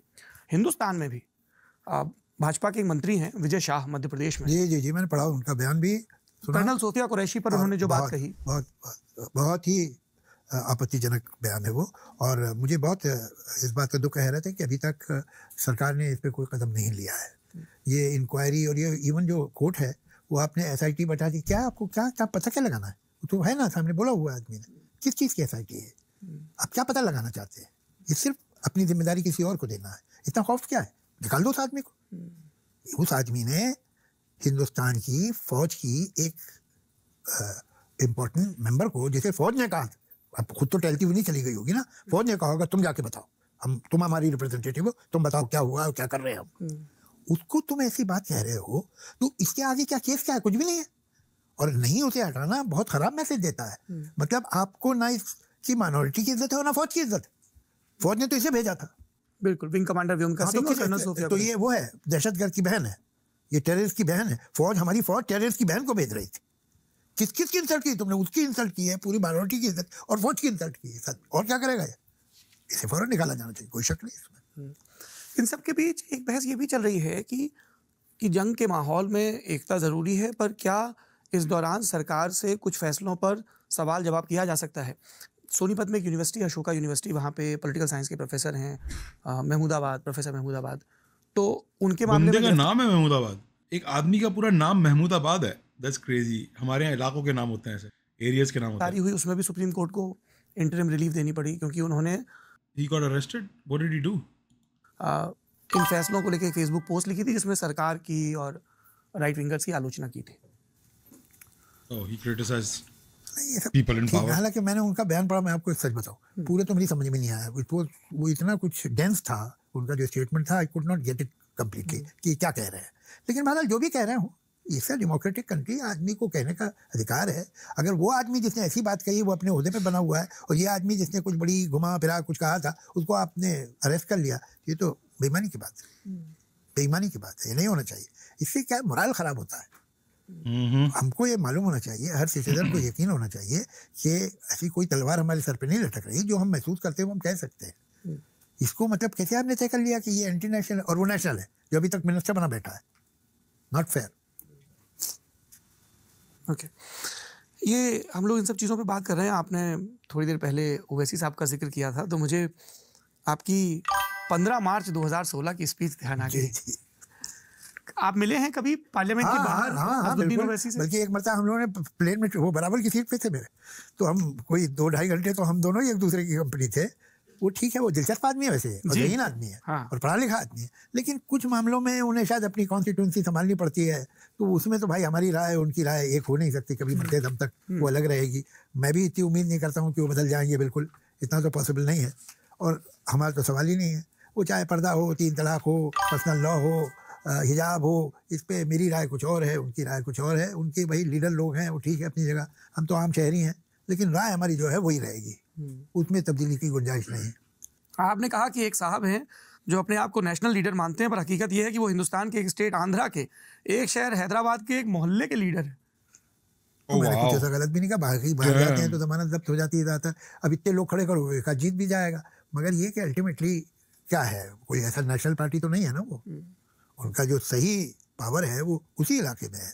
फिर आपने कहा कि वो भारत माता की जय नहीं कहेंगे क्योंकि संविधान नहीं कहता। अरे उर्दू पोएट्री यार भरी हुई है, ए मादर वतन, तो मादर वतन वही तो मदर लैंड। क्या तकलीफ है, मुझे नहीं मालूम है इसमें। ये कहाँ मदर लैंड हम बोलते हैं, मदर टंग बोलते हैं, तो क्या उसमें आपको आपत्ति है कि अगर आप अपने वतन को माँ कह दें?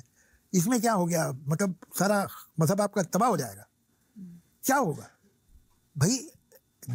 किसी को भी आप बहुत, जब फेमिनिन जो जेंडर है उसे किसी, यार अपनी जमीन को अपनी माँ बोलने में कुछ बुरा नहीं होना चाहिए।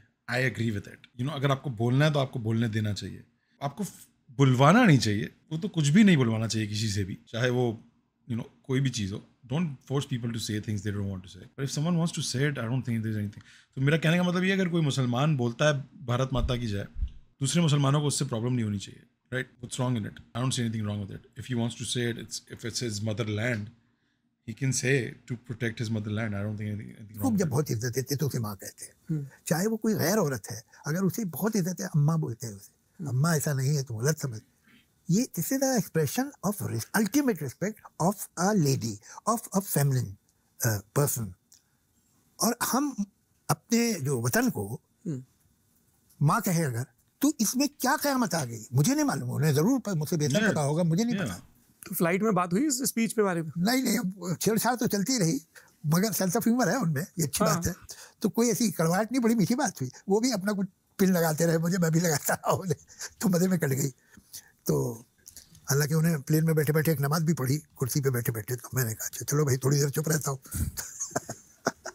ठीक है, दुनिया में हर तरह के लोग हैं, मगर ये अच्छी बात है कि आपका डिफरेंस ऑफ ओपिनियन भी कितना भी हो, उसके बाद भी एक बेसिक कल्चर ज़रूरी है कि आप एक दूसरे से मिले हैं तो अच्छी तरह मिले। मेरे सारे जो राइटिस्ट पार्टीज हैं उनमें भी मेरे दोस्त हैं, एक्सट्रीम राइटिस्ट पार्टी में भी मेरे दोस्त हैं, और एक्सट्रीम लेफ्टिस्ट पार्टी में भी मेरे दोस्त हैं।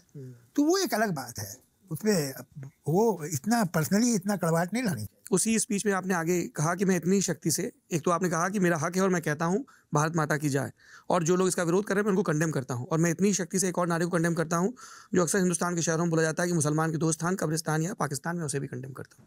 देखिए, अब इसमें वैसे तो ग्रामेटिकल मिस्टेक भी है। अगर या है तो फिर एक ही है, और कहे कब्रिस्तान और पाकिस्तान तो दो हुए, मैं तुमने या कर दिया तो एक ही है ना, या तो ये या तो वो है, नहीं ग्रामेटिकली गलत है।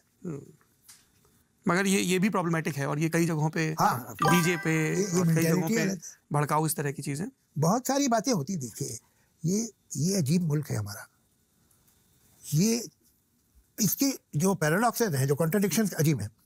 ये मुल्क बहुत पुराना मुल्क है, इसका कल्चर कम से 7-8 हज़ार साल पुराना होगा, और ये मुल्क इंतहाई यंग मुल्क है। अगर आप इसकी परसेंटेज देखेंगे यंग लोगों की, तो दुनिया में कोई मुल्क नहीं जहाँ जितना परसेंटेज यंग लोगों की 30 से नीचे, वो अनबिलीवेबल है यहाँ। तो एक तरफ आप 7,000 साल पुराने, एक तरफ बिल्कुल नौजवान है। आप इस मुल्क के बारे में जो बुरी से बुरी बात कह सकते हैं कि साहब ये देखिए बुराई है, उसका एग्जैक्ट ऑपोजिट जो अच्छाई होती है वो भी मौजूद है। आप जो अच्छी से अच्छी बात कह देंगे, उसका एग्जैक्ट ऑपोजिट जो बुरी है वो भी मिलेगी। तो हम कोई लीनियर लोग नहीं हैं, हम लेयर्ड, बड़े कॉम्प्लिकेटेड, बड़े डिफरेंट, एक पतली सी लाइन में नहीं चल रहे। हमारा एक भाव है, उसमें कुछ अच्छा भी, कुछ बुरा भी, कुछ ठीक, कुछ गलत। आपको अल्टीमेटली देखना पड़ेगा कि ये दरिया जा किधर रहा है। तो जा तो हम सही डायरेक्शन में रहे हैं, अब उसमें कुछ गलतियां भी होती हैं, कुछ खराबियां भी होती हैं, कुछ अच्छा भी होता है, कुछ बहुत अच्छा होता है, कुछ बहुत बुरा हो जाता है, मगर जो जनरल थ्रस्ट है इस कंट्री की वो पॉजिटिव है, वो सही डायरेक्शन में अल्टीमेटली जाएगी। ये सब आती हैं चीज़ें। मुझे किसी ने, मतलब मैं आपको मिसाल दे देता हूँ जो मैंने वहाँ दी थी कि साहब देखिए कितना सोसाइटी में डर्ट आ गया है, और बिटरनेस और कड़वाहट और नफरत। तो ये देखिए, हमारे 2 सबसे बड़े जो रिस्पेक्टेड रिवर्स हैं वो है गंगा जी और यमुना। उनका पानी जो है, गंगा का पानी आप अगर गंगोत्री से लीजिए और रख दीजिए शीशी में, तो 10 साल बाद भी खोलेंगे तो पानी खराब नहीं होगा, लेकिन नीचे आके खराब होगा। गंगा सागर जाएंगे तो बिल्कुल जी। वहाँ क्या है कि कैसे खराब हुआ, ये आम आदमी ने खराब नहीं किया है। आम आदमी कितना डर डाल देगा। ये जो इंडस्ट्रीज हैं, ये जो फैक्ट्रीज हैं, ये अपना अनट्रीटेड इंडस्ट्रियल वेस्टेज दरियाओं नदी में डाल देते हैं। तो ये बड़े लोगों की वजह से, प्रिविलेज लोगों की, शहरों के सीवेज और ये सब गंदे होते चले गए, तो ये पोल्यूट हो गई हैं। लेकिन हमारा ऐसा मानना है हमारे हिंदुस्तान में कि एक नदी और भी है, वो है सरस्वती। वो नीचे बहती है इनके, उसका पानी नहीं डर्टी कर सकते इंडस्ट्रियल वेस्टेज। वैसे ही पॉलिटिकल पार्टीज करें, कोई दूसरी पावर्स करें, ये गंदगी यहाँ रहेगी। सरस्वती जो नीचे बह रही है वो है असली हिंदुस्तान, अंतर्निहित शक्ति। उसको तुम कुछ नहीं बिगाड़ पाओगे, पॉसिबल नहीं है। वो हजारों साल पुरानी है और वो बह रही है, और जब जरूरत होगी और जरा सा तुम मौका दोगे, वो ऊपर आके इस पानी को क्लीन कर देगी। वो असली हिंदुस्तान है। ये तो पॉलिटिकल खेल है, ये ऊपर भूल जाते हैं आप पॉलिटिक्स को। ये जो हजारों साल से एक चीज चल रही है, उसे कोई मिटा देगा? कितने दिनों में मिटाएगा? टाइम दे, नहीं हो सकता। ये मुल्क जो है, आप इत्तेफाक नहीं है कि डेमोक्रेसी इंडिया में है, और उसके बाद जाओ तो मेडिटेरियन कोस्ट तक डेमोक्रेसी नहीं मिलती। क्यों नहीं मिलती? क्या बात है? इसलिए कि हजारों साल से इस मुल्क का बिलीव के रहा है कि डिसेंशन राइट, कोई आदमी ये रहा है, इनकी ये रहा है, ये आपको वाले समझते हैं, हम इनको गलत समझते हैं, वो कुछ और सोचता है, ये कुछ और सोचता है, ये इस चीज़ को मानता है, वो उस चीज़ को मानता है, ये भी ठीक, सब ठीक है, अपनी अपनी मर्जी। इस बेसिस पे ये मुल्क का कल्चर डेवलप हुआ है, ये कोई जानता ही नहीं दुनिया में। वर्ल्ड में पहला ऑर्गेनाइज एथीस्ट मूवमेंट नास्तिक मूवमेंट हिंदुस्तान में हुआ। अच्छा 3,500 साल पहले, 3,500 साल पहले What? बृहस्पति ने लिखा है कि मरने के बाद कुछ नहीं होना है, कोई तुम्हारी किस्मत नहीं संभाल रहा है, तुम जब मर गए खत्म हो गया, कोई इंसाफ आगे कुछ नहीं, दोबारा तुम जन्म नहीं लोगे, कुछ नहीं होगा। ये सब बेकार बातें हैं। 3,500 साल पहले तो उसको तो किसी ने गोली नहीं मार दी थी। चारवाक जो मूवमेंट है उसके लोग उसकी भी इज्जत करते। ये तहजीब जो है, ये जो रवायत है, ये जो हमारी परंपरा रही है डिफरेंस ओपिनियन की और उनके साथ जीने की, उसने हमें डेमोक्रेसी की इजाज़त दे दी। आप जहाँ जाएं, एक विषय है इन दिनों जिस पे बहुत डिफरेंस ऑफ ओपिनियन चल रहा है और वो सुप्रीम कोर्ट में भी मामला चल रहा है, वक्फ कानून का, उस पर क्या राय है आपकी?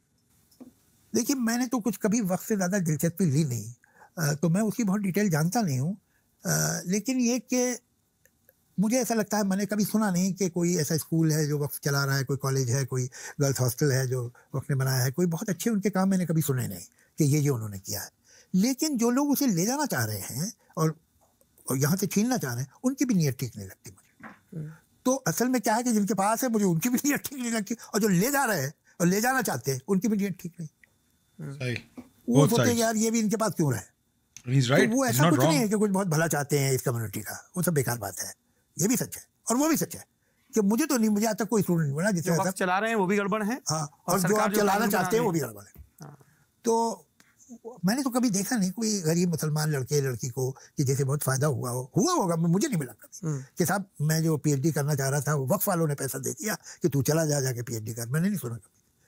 तो लेकिन ये कि ये हाईली एग्जैजरेटेड लगता है कि साहब ये कोई भी जमीन पर कब्जा कर लेते। ये भी सच है कि वक्त की बहुत सारी जमीनें लोग खा गए, ये भी सच है।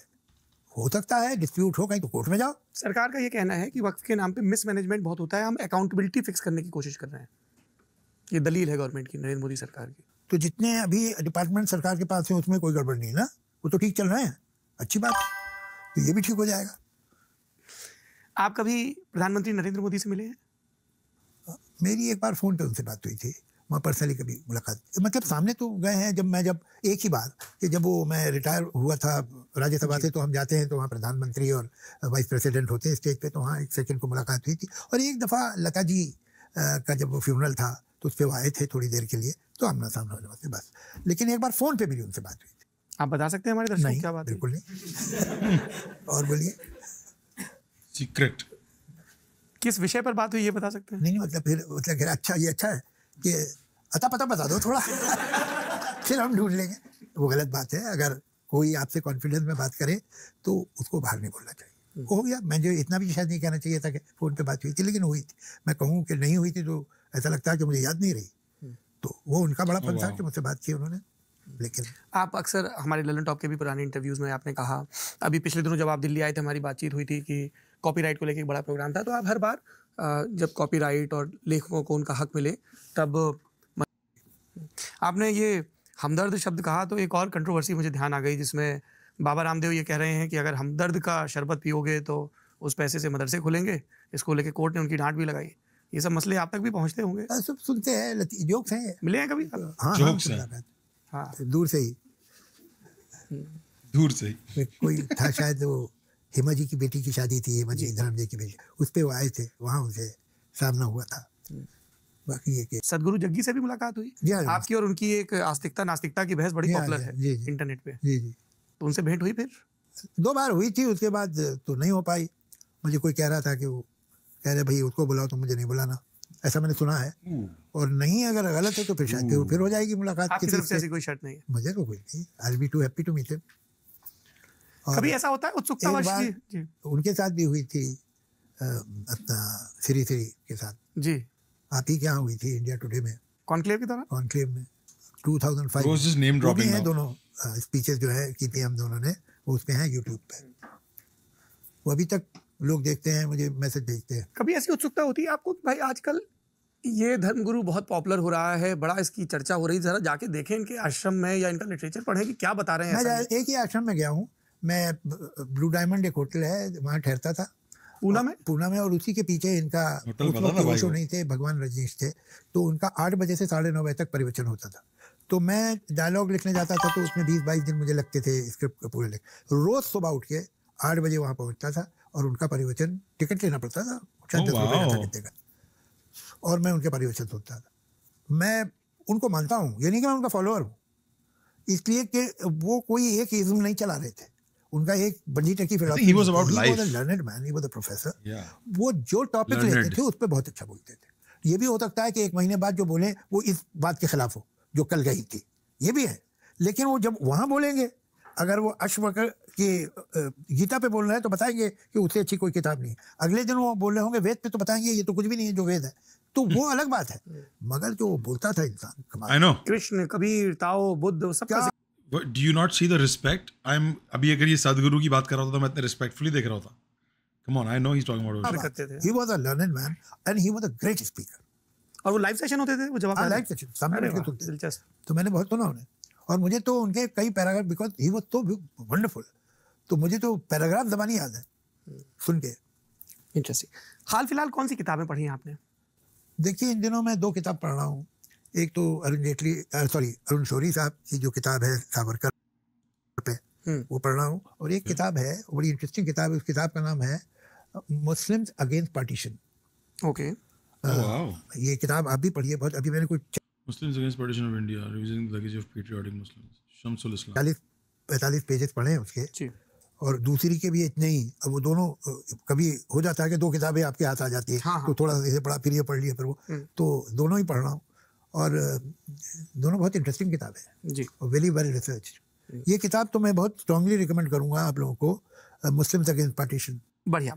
एक बात जो Okay, रह गई this- थी और this- फिर this- दर्शक this. टोकेंगे कि कहा गया कि बाद में बात करेंगे, Yeah, this one. Aurangzeb. Aurangzeb. जी जी जी। ये बात वहाँ अधूरी थी अब जी, तक, है ना?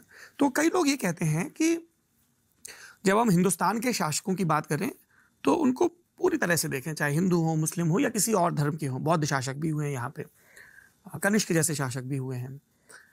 और दूसरी बात ये कही जाती है कि जब कुल जमा उनका मूल्यांकन करें तब ये भी देखें कि उनकी मूल प्रवृत्तियाँ क्या थी। औरंगजेब के बारे में ये कहा जाता है कि वो बहुत ज़्यादा धर्मांध था, और इस बात को साबित करने के लिए कि जिजिया समेत तमाम उसने कर लगाए हिंदू तीर्थयात्रियों के ऊपर, तो ये कहा जाता है कि ठीक है साहब, आप कह रहे हो कि अकबर सहिष्णु था, चलिए मान लेते हैं, पर ये बात औरंगजेब के बारे में तो नहीं कही जा सकती है। वो तो एक क्रूर शासक था, ये बात तो आपको माननी पड़ेगी।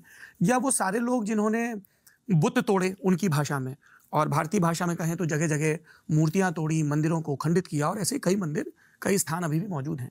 इनको लेकर राय कैसे बनाई जाए? और इसको लेकर 2 बातें कही जाती हैं कि एक, इनके बिना पे जो इस वक्त के मुस्लिम हैं उनको हॉन्ट किया जाए या उनसे सवाल पूछा जाए, एक, और दूसरा, इस वक्त के मुस्लिमों में एक तबका है या so called quote unquote secularist जिनको कह दिया जाता है, उनमें जो फिर किसी भी हद तक जाकर इन शासकों को डिफेंड करते हैं। शासकों से मतलब जैसे औरंगजेब, जैसे और- खिलजी। अब पहले किसकी बात करें, औरंगजेब की? क्योंकि ये बात का सिरा वहां रह गया था औरंगजेब का, तो पहले उसी पहले की बात नहीं, अच्छा औरंगजेब बात। Javed साहब handles it so well. जिना हो कि औरंगजेब, इनको किसी आइडियोलॉजी से लॉयल समझना, इन्हें वो इज्जत देना है जिसके ये काबिल नहीं है।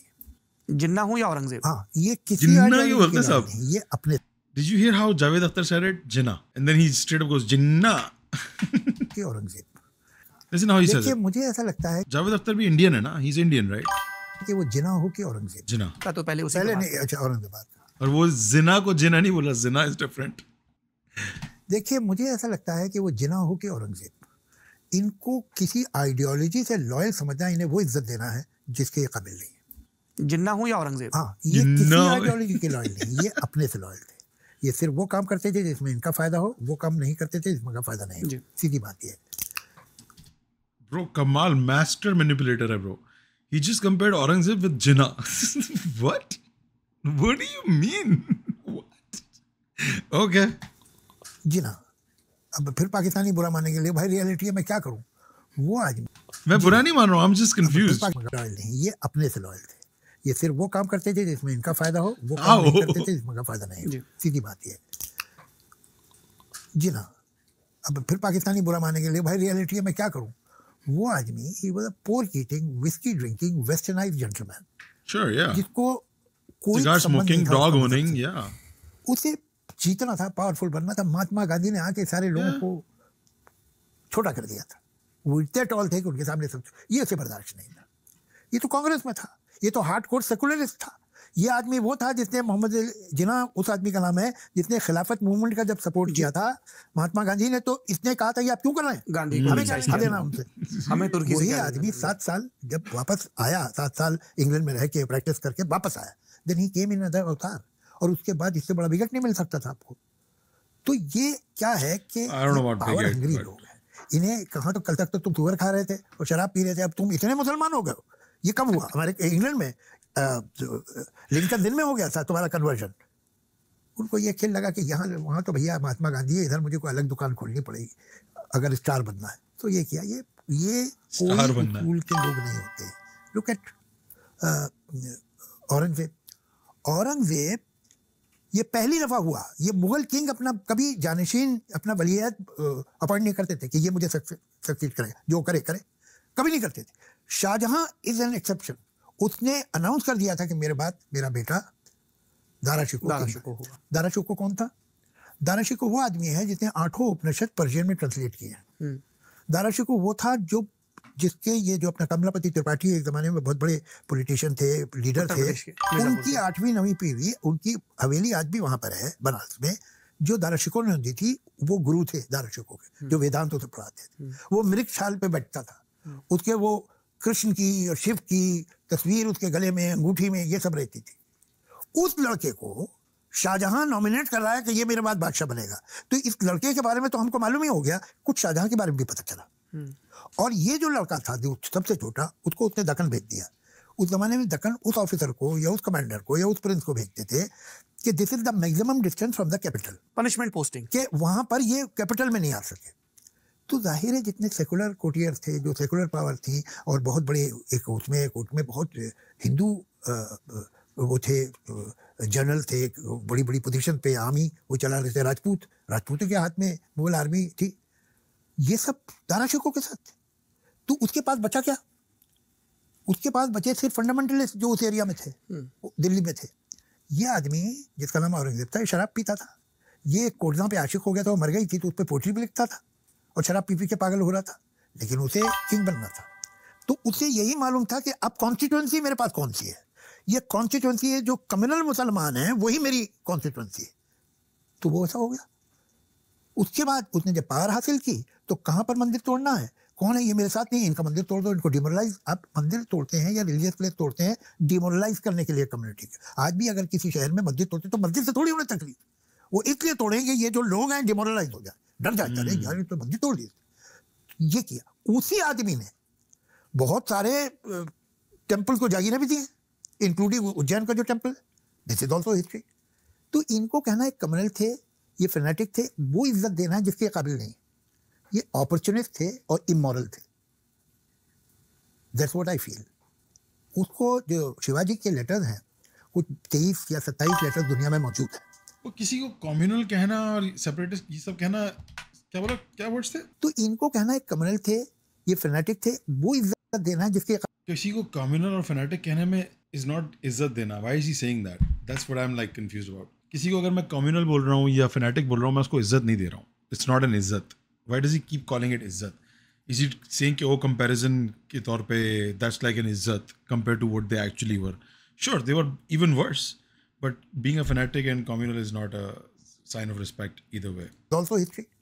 तो इनको कहना है कम्युनल थे, ये फेनेटिक थे, वो इज्जत देना है। I know what he is basically saying. ये अपॉर्चुनिस्ट थे और इमोरल थे। That's what I feel. Yeah, they were worse. I get it. उनको जो शिवाजी के लेटर्स हैं, कुछ 23 या 27 लेटर्स दुनिया में मौजूद हैं जो सेव हैं, उनके अपने लिखे हुए। शिवाजी का एक लेटर है औरंगजेब के नाम, वो पढ़ने वाला है। उसमें देखिए कब, जब कोई डेमोक्रेसी नहीं थी, जब कोई इलेक्शन नहीं होता था, what was the vision of Shivaji Maharaj, कि उन्होंने लिखा उन्हें कि जो तुम कर रहे हो, ये तुमने तय कर दिया कि अब मुगल राज खत्म हो जाएगा। इसलिए कि कोई राजा सरवाइव ही नहीं कर सकता है जनता को नाखुश करके। मतलब कितना आप सोचिए, क्या सोच होगी। और तुमने ये भी नहीं सोचा कि तुम किनकी औलाद हो। वो क्या कर रहे थे? तुमने ये भी नहीं सोचा कि तुम्हारा ग्रैंडफादर, जो ग्रेट ग्रैंडफादर था अकबर के बारे में का, कि वो इस मुल्क में जगत गुरु कहलाता था। शिवाजी का लेटर है ये। और तुम ये जो कर रहे हो, तुमने खत्म कर दिया, अब तुम नहीं बच सकते, और ये मुगलिया सल्तनत नहीं बचेगी। खत्म हो जाएगी। और सच है कि वहीं से खत्म होना शुरू हो गई औरंगजेब के बाद। तो ये इन्होंने औरंगजेब ने बहुत खराब काम भी किए हैं, और मतलब जाहिर है कि हम तो पसंद नहीं कर सकते उसे, on the whole grand total तो उसके अगेंस्ट जाता है। लेकिन मैं ये समझता हूँ कि ये कोल्ड ब्लडेड अपॉर्चुनिस्ट लोग थे। ये खेल आप आज भी देखते हैं, कुछ लोग खेलते हैं इस तरह का खेल, मगर वो क्या वाकई बहुत रिलीजियस लोग हैं। ये गेम है, इसे इस्तेमाल करते हैं, और उसने वाकई मौर्य सल्तनत को तबाह करवा दिया ये सारे काम करके। जजिया, अब आप एक बात देखिए, ये आप हिस्ट्री में पढ़िए, उसने जजिया अपने पावर में आने के 27 साल बाद लगाया था, बिकॉज वो बैंकरप्ट हो गया था। वो साउथ में जिन स्टेट से लड़ रहा था और 15 साल तक वापस दिल्ली नहीं गया, वो स्टेट कौन थी? वो सारी की 4 स्टेट थी, चारों की चारों मुस्लिम स्टेट थी जी। गोलकुंडा, बीदर, बरार, बीजापुर, ये वाला जो इलाका। Infighting was bigger. Oh wow. अब उसके पास पैसा नहीं तो कोई बहाना चाहिए, तो जजिया भी लगा दिया। अब तुम जजिया यार, Infighting was his biggest problem. जो है Not like तुम जजिया लगा रहे हो, religious war. तो तुम्हारे बच्चे का क्या चांस है भाई? तुम्हारी हुकूमत बच्चे क्या था? तुमने तो अवाम की लॉयल्टी खत्म कर दी। ये तो राजा वो होते थे, बादशाह, शाहजहां था, जहांगीर था, ये इसने बंद किया। इसी कहते तो शायद देखने को आता नहीं होगा, ये छरों का दर्शन इनका होता था सुबह। ये बैठते थे खिड़की पे जब सूरज उग रहा होता था, और लोग आके इनका दर्शन करके जाके अपनी दुकान खोलते थे। wow. Damn. तो इसने अच्छा किया, कुमार में को आने वाला तो है नहीं, तो उसने ये ट्रेडिशन भी बंद कर दी। झरों का दर्शन, हाँ, वो पब्लिक नीचे हाउसफुल नहीं होगा, तो टिकट ही जब नहीं बिकने वाले तो फायदा क्या पिक्चर लगाने से। तो ये बड़ा पुराना चलन है। तुलसीदास जी की एक चौपाई है रामचंद्र जी के बारे में कि राम झरोका बैठ के सबका मुजरा ले, कि वो सबको देख रहे हैं, निरख रहे हैं, और जाकी जैसी चाकरी ऐसे करके पूरा, कि जिसका जैसा काम है उसके हिसाब से उसकी गति। अरे ये जो बादशाह थे, अभी इनके बारे में कोई डिटेल में पढ़े ना है, ये तो अलग ही हो गए थे लोग। इनमें से हर एक के पास एक राजजोशी था, मतलब बाप का जो राजजोशी अलग और बेटे का अलग, और ये कब जाना है, कब मूवमेंट करना है, कब नहीं करना है, कब फौज लेके जानी है, कब रोक देनी है, वो उनका जोशी बताता था उन्हें। जहांगीर का जोशी अलग था, अकबर का जोशी अलग था। दिलचस्प है। कभी कोई जोशी आपसे मिला कि जावेद साहब आपकी कुंडली बना दें जरा, हम बताएं आपके सितारे कैसे रहेंगे? मिला कभी कोई हाथ देखने वाला?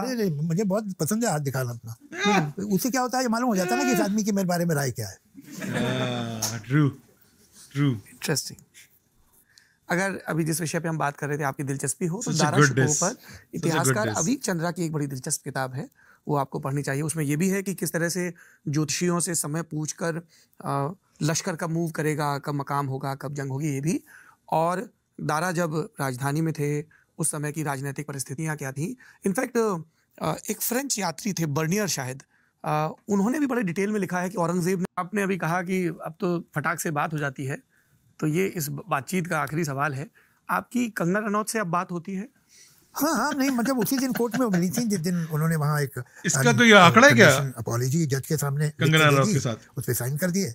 मैंने तो कोई उनसे पैसे की डिमांड नहीं की थी कि मेरा बहुत आपने मानहानि हो गई तो 50 करोड़ दीजिए, ऐसा तो मांगा नहीं। मैंने 5 रुपए भी नहीं मांगे, मैंने सिर्फ अपॉलॉजी मांगी थी, वो उन्होंने मुझे दे दी और जज के सामने दे दी। जज का भी उस पर सिग्नेचर हो गया, खत्म।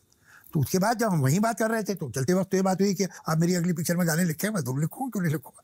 फिर उसमें ये भी बात हुई कि उनके वकील ने कहा कि मैं ये बढ़ा दूं कि she respect you very much and considers you a father figure.